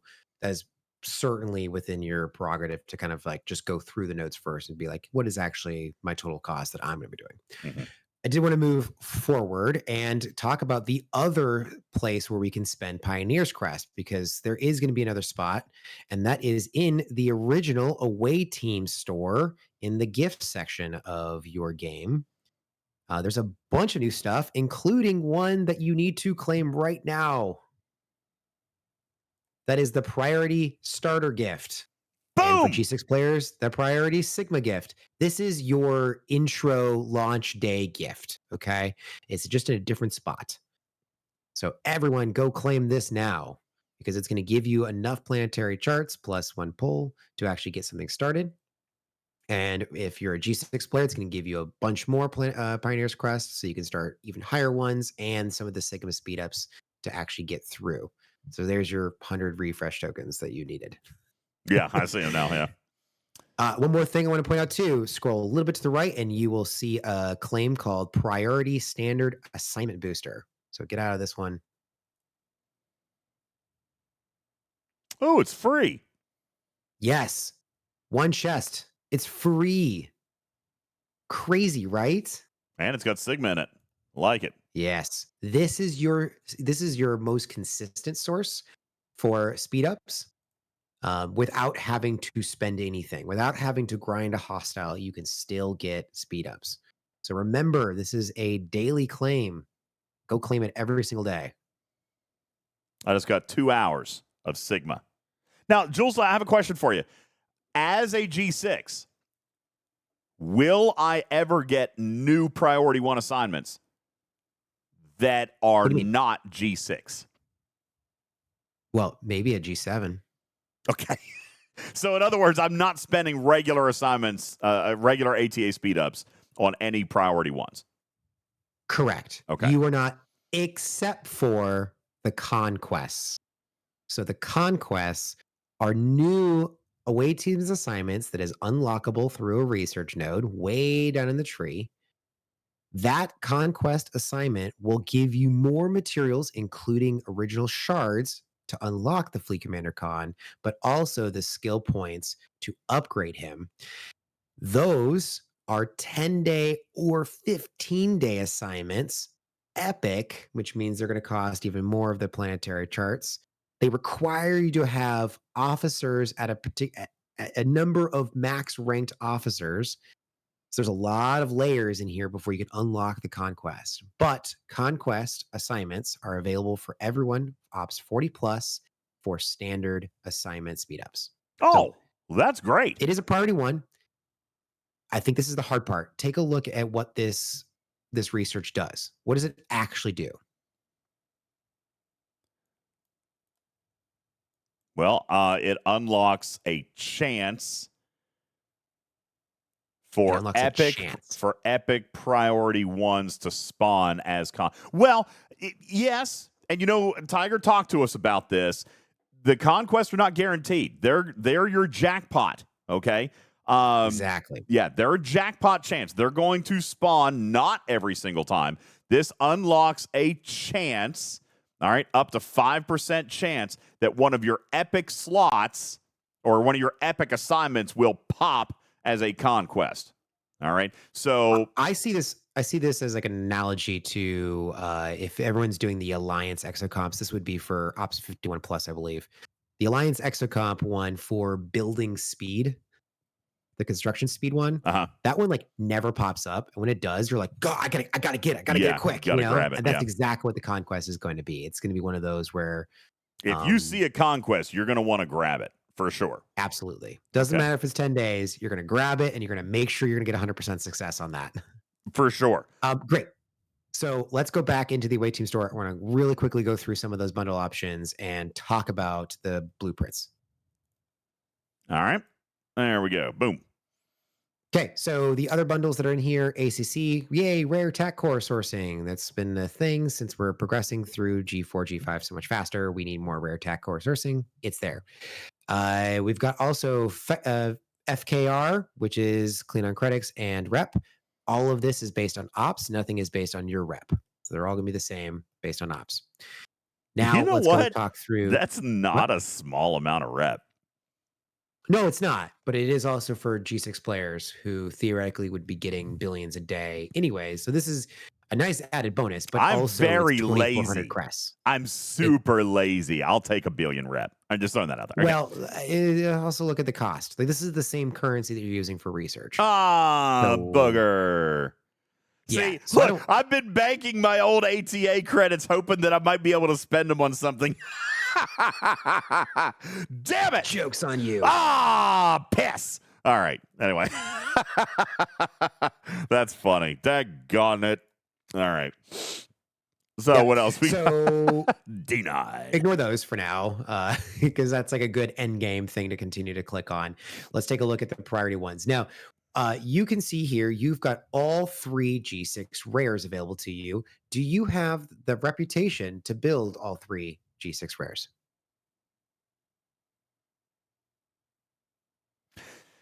You don't need reputation to build it. You need reputation to buy the blueprints in the faction store. Okay, I guess I missed my point here. The Legacy away team store included a couple of prerequisites in order to see the bundle in the space. It required you to be -2 ops and 60% of the needed faction reputation in order to see that bundle even appear in the Legacy store. Okay. The priority ones are different. You need to be at the ops level to even see the bin, but you do not need the reputation at all in order to see the blueprints for what you need. So for instance, you will not see level 70 epic ships until you are ops 70 yourself. Ooh. Doesn't matter whether you have 500 billion. Yeah. So one of our question marks is going to be, can we get the ops prerequisite reduced by at least even 1? Because even in the faction store, you don't need to be the ops to purchase the blueprints. So it's a little bit of prerequisite mismatch with how the players actually interact with these types of slow drips. Particularly because these are very expensive. Just take a look at, your Velox. If you're going to build a second Velox, right? What is the cost of that? Well, Pioneer's Crest, 1 chest. Maybe I could sacrifice 570 per day to get 1, but I need 350 of that. So this is not going to ever be a major sourcing path for this particular thing. How about for an epic? Say again? If you do 1 a day, how many days would it take you to get an epic? Oh, through this over method? 2 years. Exactly. Exactly. We're Yeah. at the point now where it's a very slow drip, and for it being at an ops requirement that you are already there, it's almost useless to players because of how players play this game. They get to an ops and they almost immediately will build the ship at that ops. And a lot of players are skipping the other ships. So maybe, you're going to continue to collect ships for your G5 epics, right? You're going to build all 3 G5 epics, but you don't have all the credits for it. So you may spend some of these crests on that. I don't know. It feels like a mismatch between what the Legacy store was doing for you, allowing you to kind of like bring in a drip of blueprints prior to getting to the point where you're actually going to build that ship. Or it's just something that they just said, no, we're just going to get rid of the rep thing, but we're going to keep the ops thing at equals ops. Yeah, Swift accurately points out in the chat, you kind of have to build the ship immediately at your ops, or you're not going to be able to do the content. So this does feel like it comes a day late and $1 short. Right. We'll add that Tarpy to our list if we can drop the ops requirements on the ATA priority store. Zero G says it's like a BP catch-up mechanic, like again for secondary or tertiary ships. I see that, but as it stands, it's real slow. It's, with the ops requirement, it has less use overall. It was something that we were all excited for, and DJs, you mentioned it last night that, hey, look, G6 ships are in the AT store, but G6 ships being in the AT store and not purchasable on a time frame that you would actually use kind of makes them being in the store pointless. You need to be able to start earning them early so that it's ready Yes. to build. Yeah, I agree. You got to be able to start building it early or acquiring them early. Yeah. Just given the sheer number of blueprints needed, it's going to take you a little while. So you want to start on that early. I agree. And it's the same with all of the ships, all of the faction ships that are in that store as well, especially if they want people to keep moving through ops more quickly, which is clearly what they've been doing over the last 6 months. All of the faction ships are tied within an ops or two of the ops you're supposed to build those ships. So arguably they should be opening up all of them, not just the G6 ships that they introduced today. Yeah. I'm going to point out from the chat as well that some people are mentioning in the chat that the faction credit pulls are probably going to be a better bang for your buck simply because of the faction credits that come in and the cost of blueprints. But this requires the reputation. All right. So you're right. There's a separate angle to attack. You've got the blueprints over here that don't require reputation but do require ops. And then you come over here where you can buy the blueprints in your traditional faction store if you have the reputation but don't need the ops. So, I mean, there is two different methods of acquisition of ship blueprints that are being offered here. Okay? Yeah, that's not as good. I'm just going to use the G6 rares as an example. That amount of credits would give me 2 BPs. 25,000 only gets you 2 blueprints? What? Yeah. They're 12,000 each. Damn! And that's 1,200 crests. Holy any God, G6 ship is 12,000! 12,000. Damn! Anyway, and that's before the favor. This is like endgame. I think we all got to worry about the research tree first. Agreed. So that's the last thing. I do want to go back to the away team assignment itself and give one more tip in there just for people who are just starting now. So as you are building your away teams, I would suggest to try to go for the ones that do not have captains and just put your biggest stats on there. Hopefully focusing that more on the key stat, which is attack in this case. Yep. The auto assign feature is great because it is going to help you maximize your traits and then stats. But in this particular case, I would not worry about the crits. Right now, you don't need 33 rare parts. So you're getting more than that through your GS31 refinery. You don't need an NT Troy shard Exactly. in there. Yeah. So, initially, this is what I was talking about last night. That I feel, Jules, that they have successfully, and in many of these assignment cases, and we'll hand out the loot tables later, but they have successfully converted the core value of these ATA rewards into the actual primary rewards. The crit chance is a nice little bonus here, but I am absolutely, me personally, absolutely sacrificing traits for stats here early because I am all about the Pioneer's Crest. The Pioneer's Crest is my priority right now, even more than the ship parts, although that's important. Pioneer's Crest is my 100%. I'm going to go max stat all the way across the board here because I want the biggest multiplier because I need Pioneer's Crest. Great. I think that wraps up our intro into these loops.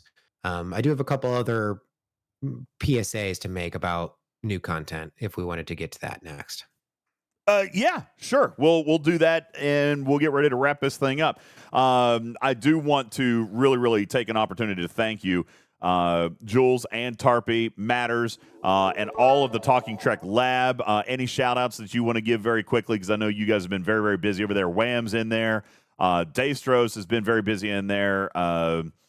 Muffins, I believe, Magoo. You guys have been absolutely nuts over there in the lab. I look over here and there's like 200 and some messages in the lab where you guys have been communicating and talking today. So thank you so very, very much. And the community owes you a huge debt of gratitude for amassing all of this stuff. So thank you very much. Appreciate that. Final wrap up from Jules Vern on the tips and tricks here as we get ready to wrap up. Great.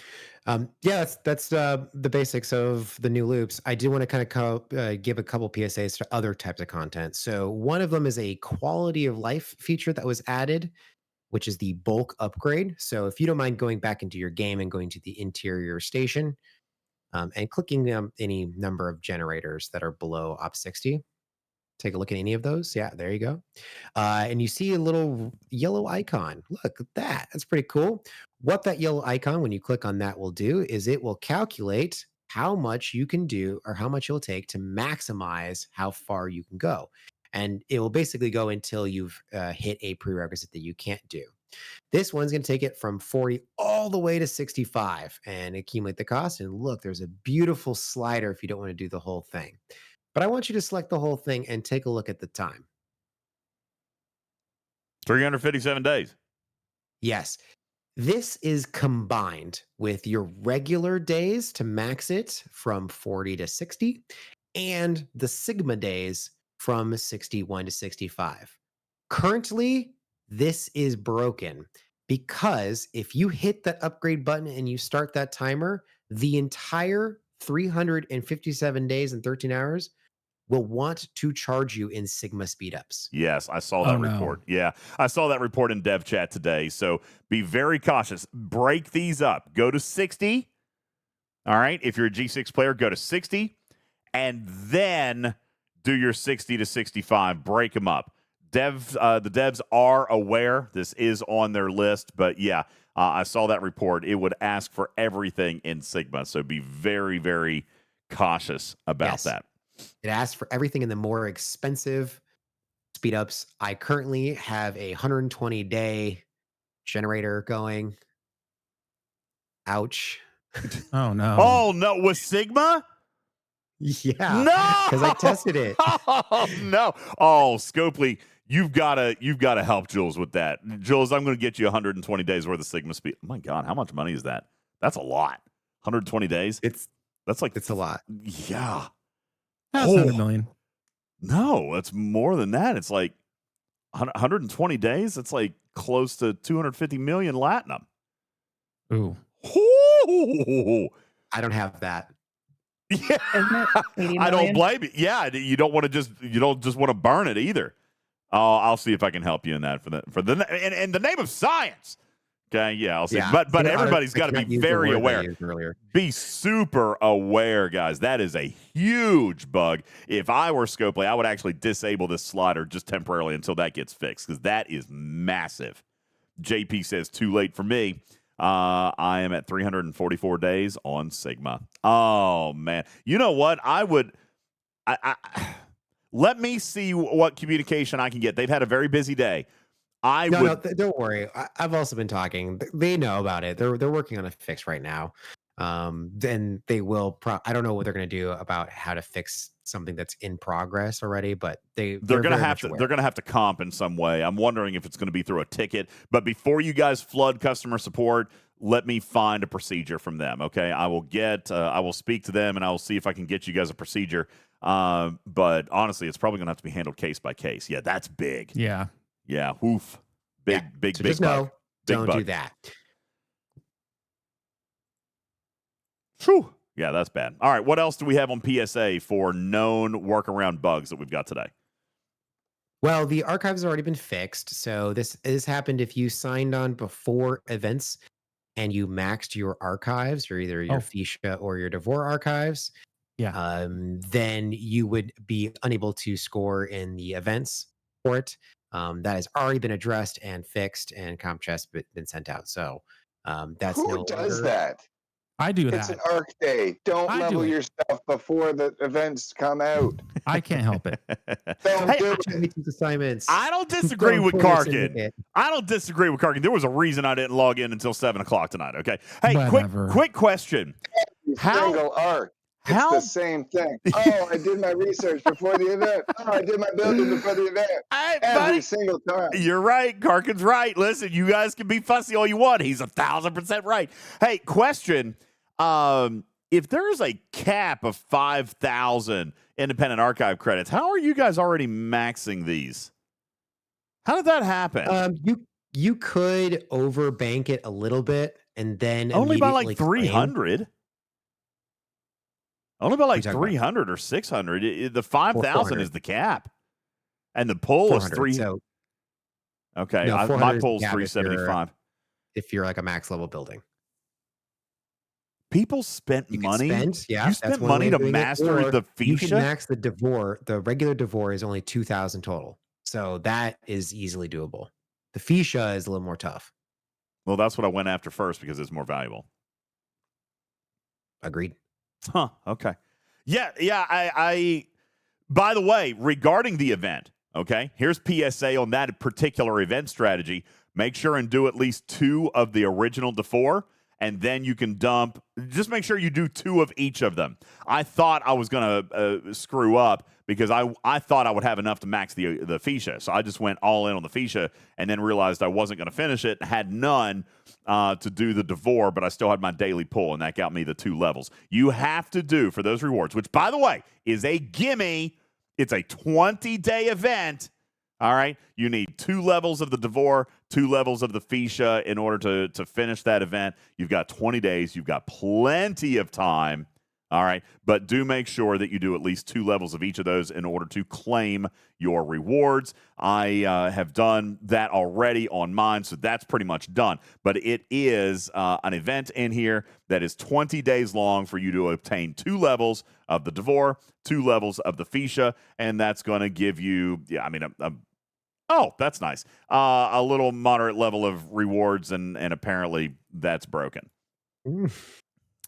Is it broken? And it gets you a 200% FKR rep increase in the case of the Fisha. That is great. Yeah. I mean, yeah, if you're looking for rep gain, yeah, absolutely. So, because you get all those additional bonuses that you get throughout the pillars of the independent archive. So that's definitely something to look at. Like I said, just continue to focus. Make sure you get 2 of each so you can get your stuff, but you do have 20 days. So you have plenty of time. Bull is pointing out in chat that there are missions that are available that do have Pioneer's Crest in them. He just did a mission that paid 1,400 Pioneer's Crest. Ooh. So if you're looking for some extra Pioneer's Crest to get started on some research, check out your missions. He just did one that had 1,400 Pioneer's Crest in those missions, and that is the desired currency. That's the currency of choice right now. Also in PSA form, I'll remind you, of course, that you've got your launch day gift in your gifts section. That's going to come with a couple of planetary charts for an assignment and a couple more common wrath credits. And looks like there's also an additional launch day gift. Looky there, Jules. I got 48 hours of Sigma ATA speed ups. Damn. There's a redeem code too if you didn't do that. Yep. What is it? Walk 2. If you go to StarTrekFleetCommand.com and log in, there is also part 1. Is it Walk Part 1? Okay, I missed the number. Yeah, so Walk Part 1. Walk PT1 is the promo code for you to go on to StarTrekFleetCommand.com and gain 3 of each of the brand new officer shards. Be sure to go in there, and there is a couple of PSA on some free gimmies that they're offering here at the beginning of the arc to kind of get you started. And that, by the way, I'm going to very quickly, I'm going to see if I have enough stuff to unlock another assignment. There's actually a secret one they didn't tell you about. Oh. Walk like an Egyptian. Got it. Walk this way. Yeah, I'm not going to be able to get to the uncommon assignment, but I could spend a refresh. I'm not going to do that at this particular moment, but because it's just common. So I'm going to save my refreshes. But I probably, I've got 48 hours in here now. That's one whole mission. No, it's not. Mission's 4 days.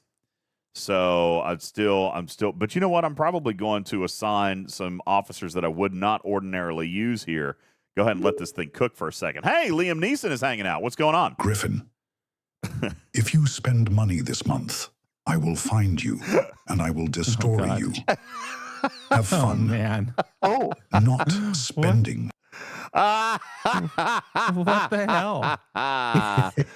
That's Why amazing. Yeah, you're not allowed. You're not allowed to do it. Okay, absolutely. That's phenomenal. Thank you very much. I can promise nothing. Yes, you can. If I have to stick for it, then you got to stick to it too. Phenomenal. Ladies and gentlemen, the incredibly amazing, intelligent, and incredibly efficient communicator, Jules Vern. Thank you very much. Appreciate that. Thank you. Ladies and gentlemen, Jules Vern from the Talking Trek Laboratory. Thank you. Great job, Jules. Fantastic job. Yeah. All right, we got to let him have his... Mad scientist Yeah, there with it a is. gleam in his eye. Jules Verne unraveling the wire. Starships soaring through cosmic dread. Talking Trek where the fleet has fled. All right, there you go. Fantastic. All right. We already did 0. We checked the whale cam earlier for fleet commanders. We did. We will check throughout the month. All right, we'll continue And checking absolutely in on it. nothing has happened in the last 2 hours, I assure you. And by the way, I can attest to this because while we've been teaching on it, I've got a preview monitor. I can watch him. He's not been in his chair. What have you been doing over there? Are you building? Did you move stuff? You've been all over that ever studio. since I had to move into the Romulan underground cave to avoid Cruzito, right. I've had to rewire everything and get everything set up. Yeah, so you've I'm taking that opportunity. You've been very busy in there tonight. I've seen you moving back and forth. You're just running back and forth across the screen. Crazy. Yeah, I'm running my my missile defense system in case they try to come for me. There you go. All right. As we get ready to wrap up, we're 3.5 hours. It's almost 1 o'clock in the morning. So very quickly, 3 minutes for questions in the chat. I'll answer them if I can. If not, we will add them to the list for our interview coming up in less than 48 hours with Game Design's Doman and Mr. Tiger. Dave says, Tarpy, is there any chance we can ask Tiger if they're going to make the loading screen tips toggleable? They're super annoying. Dave, first of all, I disagree 1,000%. I love those tips. As a matter of fact, what I have a problem with is that they flash across my screen too fast. I wanted to be able to read them. I have seen our community's names all over it. I've seen Lady Unaleska. I've seen Dr. Juby. Yep. And Yeah, I have not. That's right, Zeno. They go by too fast. I want to be able to read those. You might want a back button. A back button. I want to be able to read those. I think it's phenomenal. That's right. Zero says, I can see Juby's name, but I can't ever read it. That's because it flashes so damn fast. So, yeah, you know what? By the way, I'm not disagreeing with your point. I don't disagree that there could be a toggle to turn them off if you don't like them. But there's that turtle again on your shoulder. Where's the turtle? Get him off me. It's right on your shoulder there. But, yeah, I like that, and I wish that I could actually read them. All right. Forgotten Sex says, speaking of flashing too fast, I can't tell what I'm getting in the chest from the new hostels, which is why, Forgotten Sec, I've turned mine off. I have turned off the accelerated animations because there is no telling what you get. I think I think they're off to a great start intellectually on that, but it's too broken for me to like right now, so I've disabled it. All right. But I would like for them to work on that more. I've just turned it off because I need to be able to see that stuff. So I just want a back button. Yeah, there you go.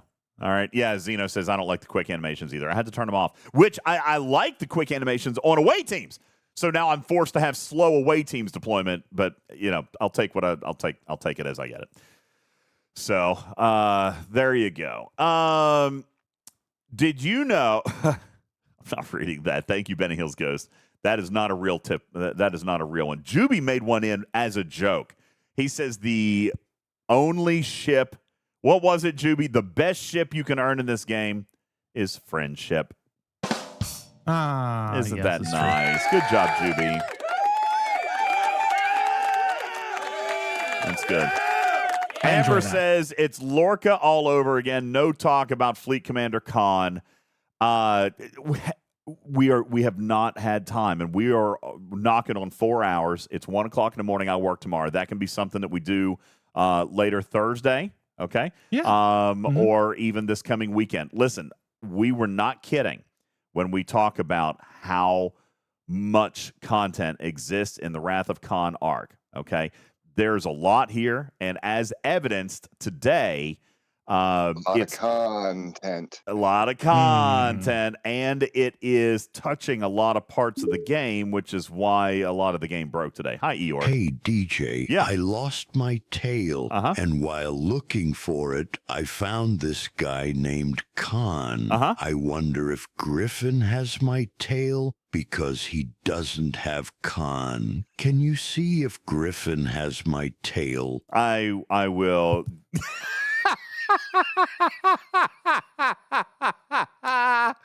Oh, that's so funny. Maximus Bull says this arc appears to be confusing. It definitely can be. Listen.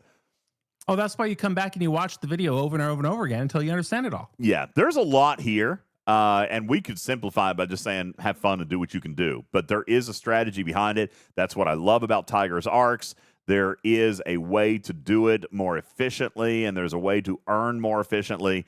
And he has put decent little milestones built in. And obviously the point that Scopely is driving this month is officer progression.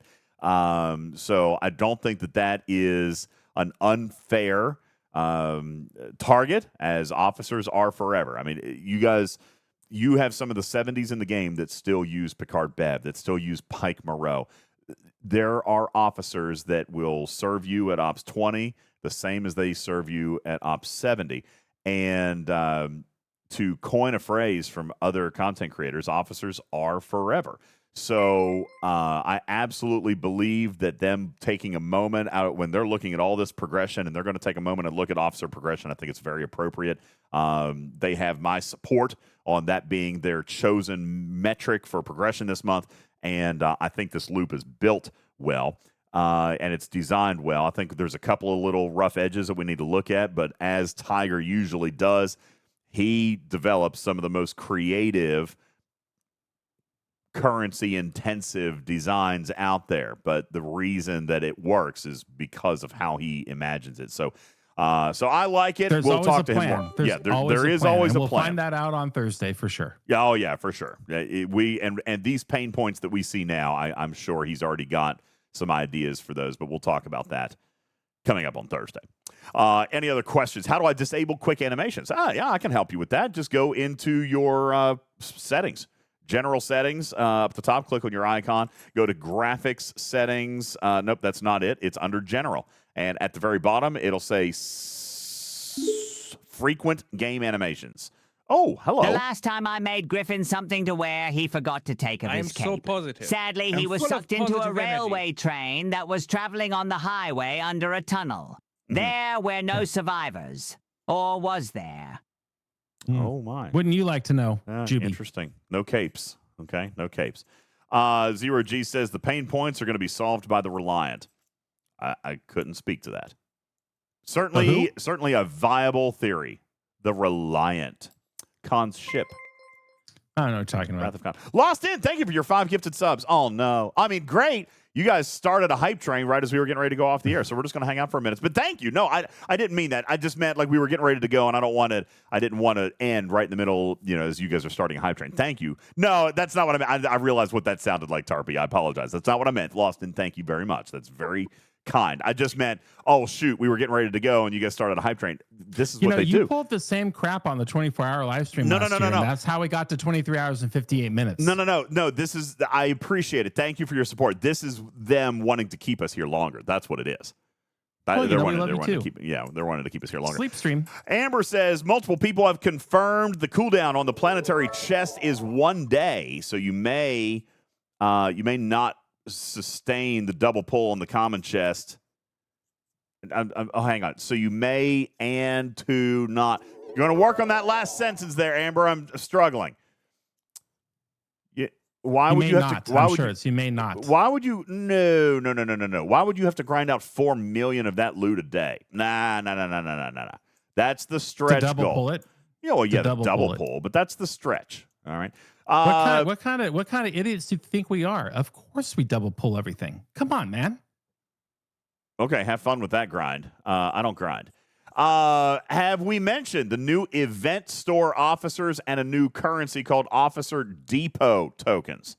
I am sure that is related to some sort of Arc Launch pack, but let's just take a quick peek here. No, I mentioned it 30 seconds into the stream when I saw it in the store for the first time, and I realized I couldn't buy them. I got you. Yeah, so it's related to a pack. Got you. Yeah. But there are a lot of great officers in there. If you've got the cash, Officer you can definitely catch Depot up. tokens. Yeah. So what are these? These are. Then you go to the event store. Oh, golly, these look very expensive. How many come in a pack? Well, but look at it. It's only 4,000 a shard instead of the typical 6. Okay. Don't okay me. That doesn't look valuable to me at all. Am I missing something? Well, yeah, because you get a whole bunch of them when you spend the $99. Well, how many? A lot. I don't know because I'm not allowed to buy them, but it's a lot. Officer Depot tokens, 100,000. So, and how much are they? 4,000 a piece. Yeah, so you get like 25 shards per $100. Okay, where's the value? Hey, DJs. Hey, Winnie. Good job not doxing yourself for 3 whole days. Hey, thank you. You're getting better at this. Yeah, I am. Sadly, this means no one can get a full blackout in their bingo card. Too bad. Why wouldn't it be on there? Anyways, good talk. Look at all those things Griffin can't buy. Oh, Winnie's back. Here's Morgan Griffin, Freeman. You can buy Hey, it DJ, now. this is Oh, no. Morgan Oh, wait, Freeman, sorry. a.k.a. God. Oh, hi. And God. I'm looking into the future and watching Griffin struggling to find this guy named Khan. Yes, that's true. I see him losing to Jonathan a lot because he doesn't have this guy named Khan. Yeah, that's going to happen. I love that. Thank you. I hate it. I hate everything about it. That is so funny. I make poor life choices. Well, the community hit. Let's see. I've got Lost In has one from Winnie. I'm going to replay this one here real quick just to make sure I've got this one here. Hi, Winnie. What were you saying? Griffin, you can buy it now. Oh, wait, sorry. Wham! Thank you for the resub. Appreciate that very much. You guys are in the middle of a hype train. Thank you so very much. Dang! Look at you in y'all's crazy little hype madness.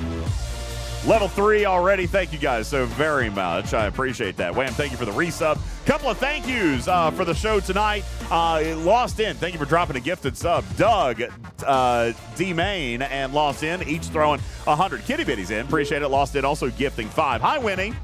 Yes? DJs, Yes. Oh, no. There seems to be an issue with the new FC slot. When AFC was seated in it, the hostile kills were not being counted on the event SMSs, EE and TNT. Once unseated, all worked fine. That's very interesting to me.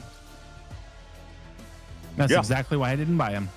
Yeah, I bet it is. I will report that. I'm not entirely sure if that is if that has been reported. That is not one that I have seen. So I will. Hi, Morgan. Chaotic revenge cankers hearts with every glare, so can descending. I like the con puns. Thank you very much. Appreciate that. Benny Hill, thank you for the pity bitties. Lost In, dropping 5 gifted. Griffin, dropping a couple of gifted subs throughout the night. Ice Wolf, thank you for the bits. KA Knowledge for the 33-month resub.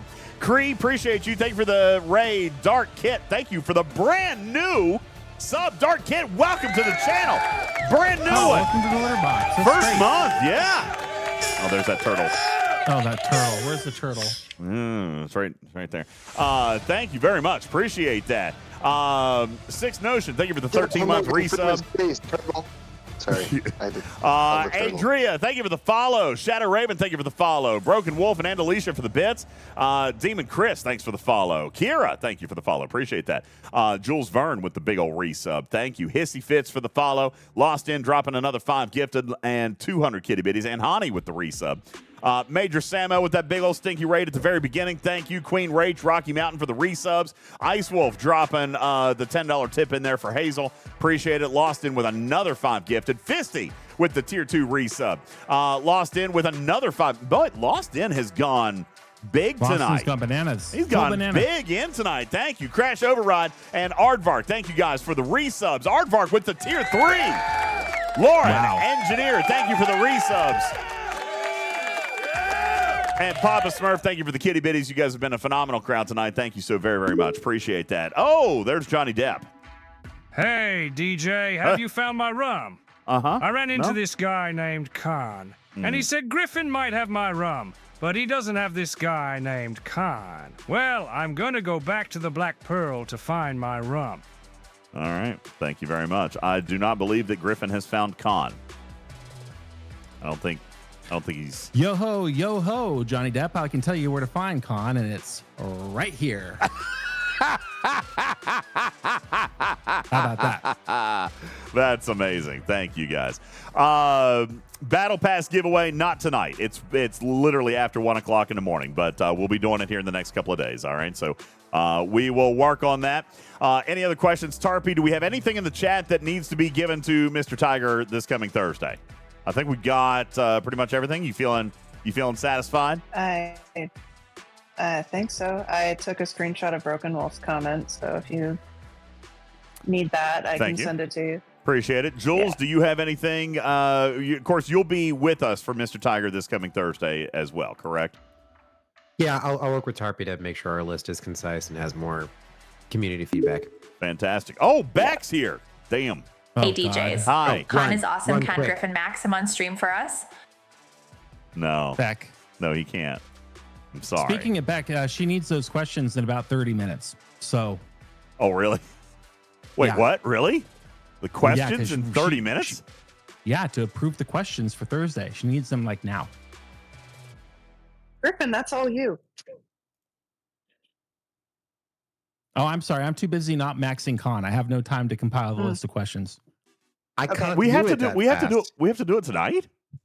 Well, yeah, that's what she said. Where? I don't see it. Did she send you a message? I didn't get a message. When she talked to us about it 2 weeks ago, she said, "Don't rush these same day 24-hour questions on me. I need more than 24 hours, or you're not questions." That's why we had that pre-meeting. We've already had the pre-meeting.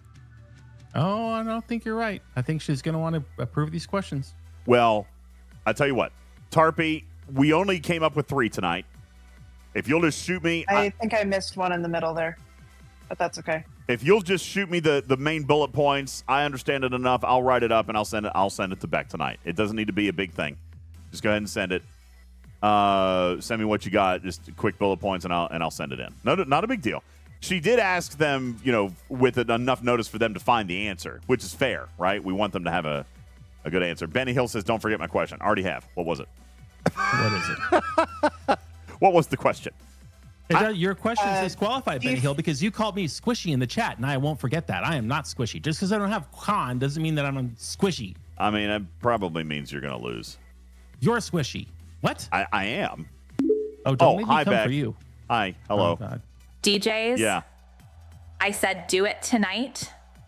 Don't test me, mister. I'm not playing. I no get one it. backs out on the Beckster. I get I'm it. always watching. I know you are. Y'all going to get it.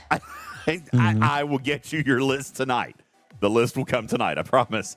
Benny Hill, listen, if you want to get... Oh, God, I do not want to open my DMs to this. I haven't caught up on DMs. I have hundreds. Benny Hill, you can send me your one question, since apparently I missed one tonight. Then Tarpy can send me the others. Yours are the only 2 DMs I'm reading tonight. Wait. No, is it the G4 having to grind the same amount as G6, Benny Hills? Well, we already got that question. That's already in there. Well, that might be his question. Exactly. Okay, I already got that question. All right, good. Got it. Okay. All right, guys. And we'll talk more.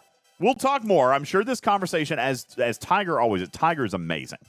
All right. As I am sure that he will repeat, this will be a fun, fluid conversation. He will react with the chat. This will be a phenomenal interview, and I don't want anybody to miss it. Coming up Thursday night, we are starting between 7 and 7:30 p.m. Eastern time. Mr. Tiger will be here at 8, so we are going to start a little bit early so we can get through our shenanigans. and get that knocked out. Cruzito said, listen, just as a quick sidebar, if you grind and grind and grind and grind and grind and grind, Fleet Commander Khan is actually free to play obtainable during this arc. I know. It's going to require a I've got that mapped up on my wall. That's what I was doing. Lot of got my grind. plan mapped out. Which, by We'll the way, Cruzito, I give full praise for that. All right? I have never shied away from wanting the community to have grind options. They are not for me many times, but I love the fact. I hope that free-to-play get Con before me. I want that. Mark me down. Clip this. I want free-to-play to unlock Con before I do. If you do Don't you that, need Epic for that? If you do that, then that means this designer did a good job. No, Wham says I have him already. No, I don't mean by paying for him. Okay? I want a free-to-play, or at least somebody who doesn't pay for Con, to unlock it before me. And if you do, then, I mean, what more can we complain about? Okay? I mean, that's huge. That would be a winning design in my book, because I There's always an want stuff to be restriction on grinding. that, isn't there? What? Because you need to be high enough to. Do you require Epic stuff to do those? I'm trying to remember what you require to get Con. The Champions missions. I don't know. Isn't that a slow? Jules, drip? do you need the champions to get Con? No, you can just do it with the. You got to get through the research, right? Well, there's two sources. There is the repeatable mission. And there is the ATAs. So you got to get to the rep. Thing that people can grind out now. If you can get the rep to superior, and then have a bunch of those champion trophies to then exchange for the missions, kill the missions, have the insignia, and then grab. You do not need 60 million rep. You only need. Oh wait, where is Superior? Is that 60 million? We don't know what that. We don't know what it Superior is. 60 million. Superior is 60 million. Well, how are you going to get 60 million? Oh my God, it's grindable. Yeah, you know what? That is grindable, and I'm going to remind you. The reason that it is because we haven't seen this since the days of Franklin. Okay, this has not been out since the days of the Franklin. But reputation on a specialty hostile is earned by killing said hostile. You are not waiting on cooldowns. You're not waiting on daily redeems. All right? Let me go back and show you this hostile. Okay? That's right. The champion trophies come from hostiles, as does rep. Look here. You get the Between rep. 10 and 50 rep at a time. I mean, well, this one's showing 850, but that's a lot of grinding. Okay? But it can be done. So, and there's no tokens on the locks. There's no tokens on these systems. So, there's a lot of very positive things here. So, yeah, go for it. Grind out 60 million rep. I love that you can. I love that you can. So I'm very happy. Lost In says, well designed as always by Mr. Tiger. Lord of Chaos says only 38,000 hostiles. Well, you're not doing it. You don't look at it from one source, because you're also earning hundreds of thousands of reputation every day from your pulls. All right. So that's right. Yeah. I mean, so you can't always, you got to look at it in its holistic design. You can't look at it from one angle. Tiger has built in multiple methods of rep acquisition. The hostiles are just an extra grind, but I mean, you do have many hundreds of thousands available in the daily redeems as well. So Amber says that'll take what, people, 9 hours a day of grinding? I don't know, and I don't care. People in this game grinders specifically have asked for access to content. See if this sounds familiar, Tarpy. Oh, hi, Gordon Ramsay. What's up, buddy? Hey, Griffin. What are you, an idiot sandwich? Now repeat it. What are you, a person I'm an without idiot sandwich. con? A person without I'm con. an idiot sandwich. There you go. Listen, grinders have said this. I want to be rewarded if I have extra time to spend in the game. Okay. Tiger delivered. Yeah. Okay. So grinders, Hey, DJ. no fussing. I don't care if it takes you 12 hours a day. First of all, you don't have to. But the fact that you can, is better automatically than 9 out of 10 of our last loops. All right, so just the simple fact that you can grind that much rep that fast, that's winning. Okay? And it's really not that bad. All you need are 2 max GS31s sitting in a 52 space, killing 10 every 45 seconds. Like I've been doing all damn day. Because I will get con, and you will not stop me. You know what? Hey, DJ. I hope you do, Griffin. Yeah, Putz. I certainly will. So do we want to put a wager on it? You versus me? Absolutely not. Who gets con first? No. Because I don't grind. Why would I make that bet? Not a chance. Not a snowball's chance in hell. I don't grind. I'm not grinding 2,000 hostiles a day. You guys are crazy. I'll slow Plus, roll with your luck, they'll give it to him for free tomorrow, and then you'll be out. They're probably gonna give me con if I haven't yet, but they're probably gonna give it to me. Ooh, I wonder. I got to make a phone call. No, I'm gonna make sure. I'm gonna make sure you're not on.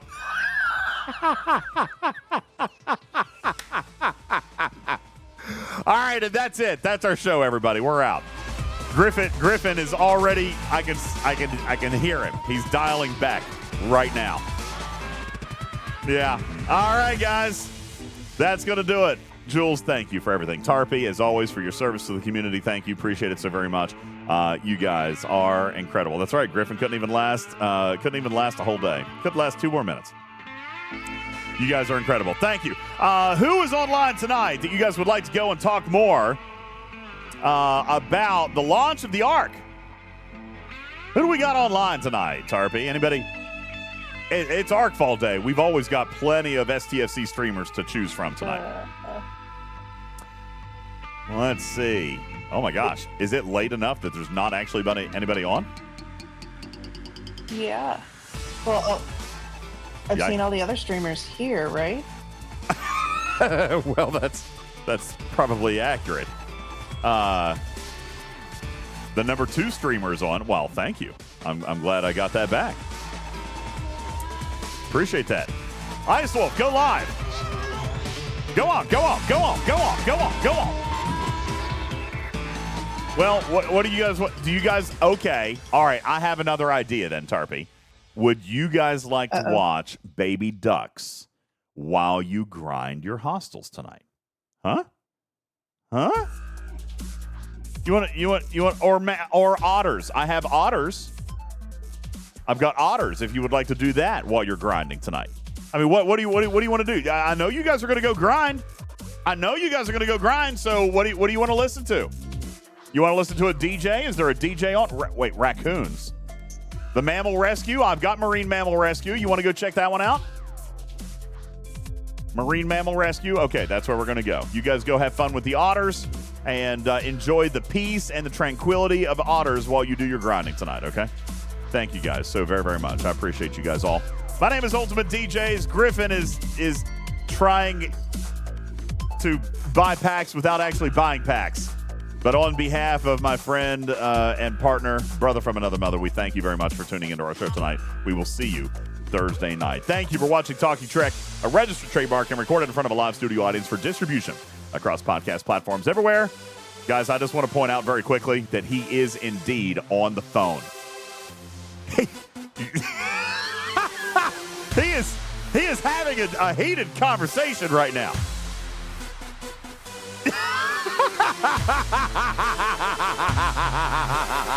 Oh my God. You guys have a great night. Love you, man, and we'll catch you on the next one. Good night.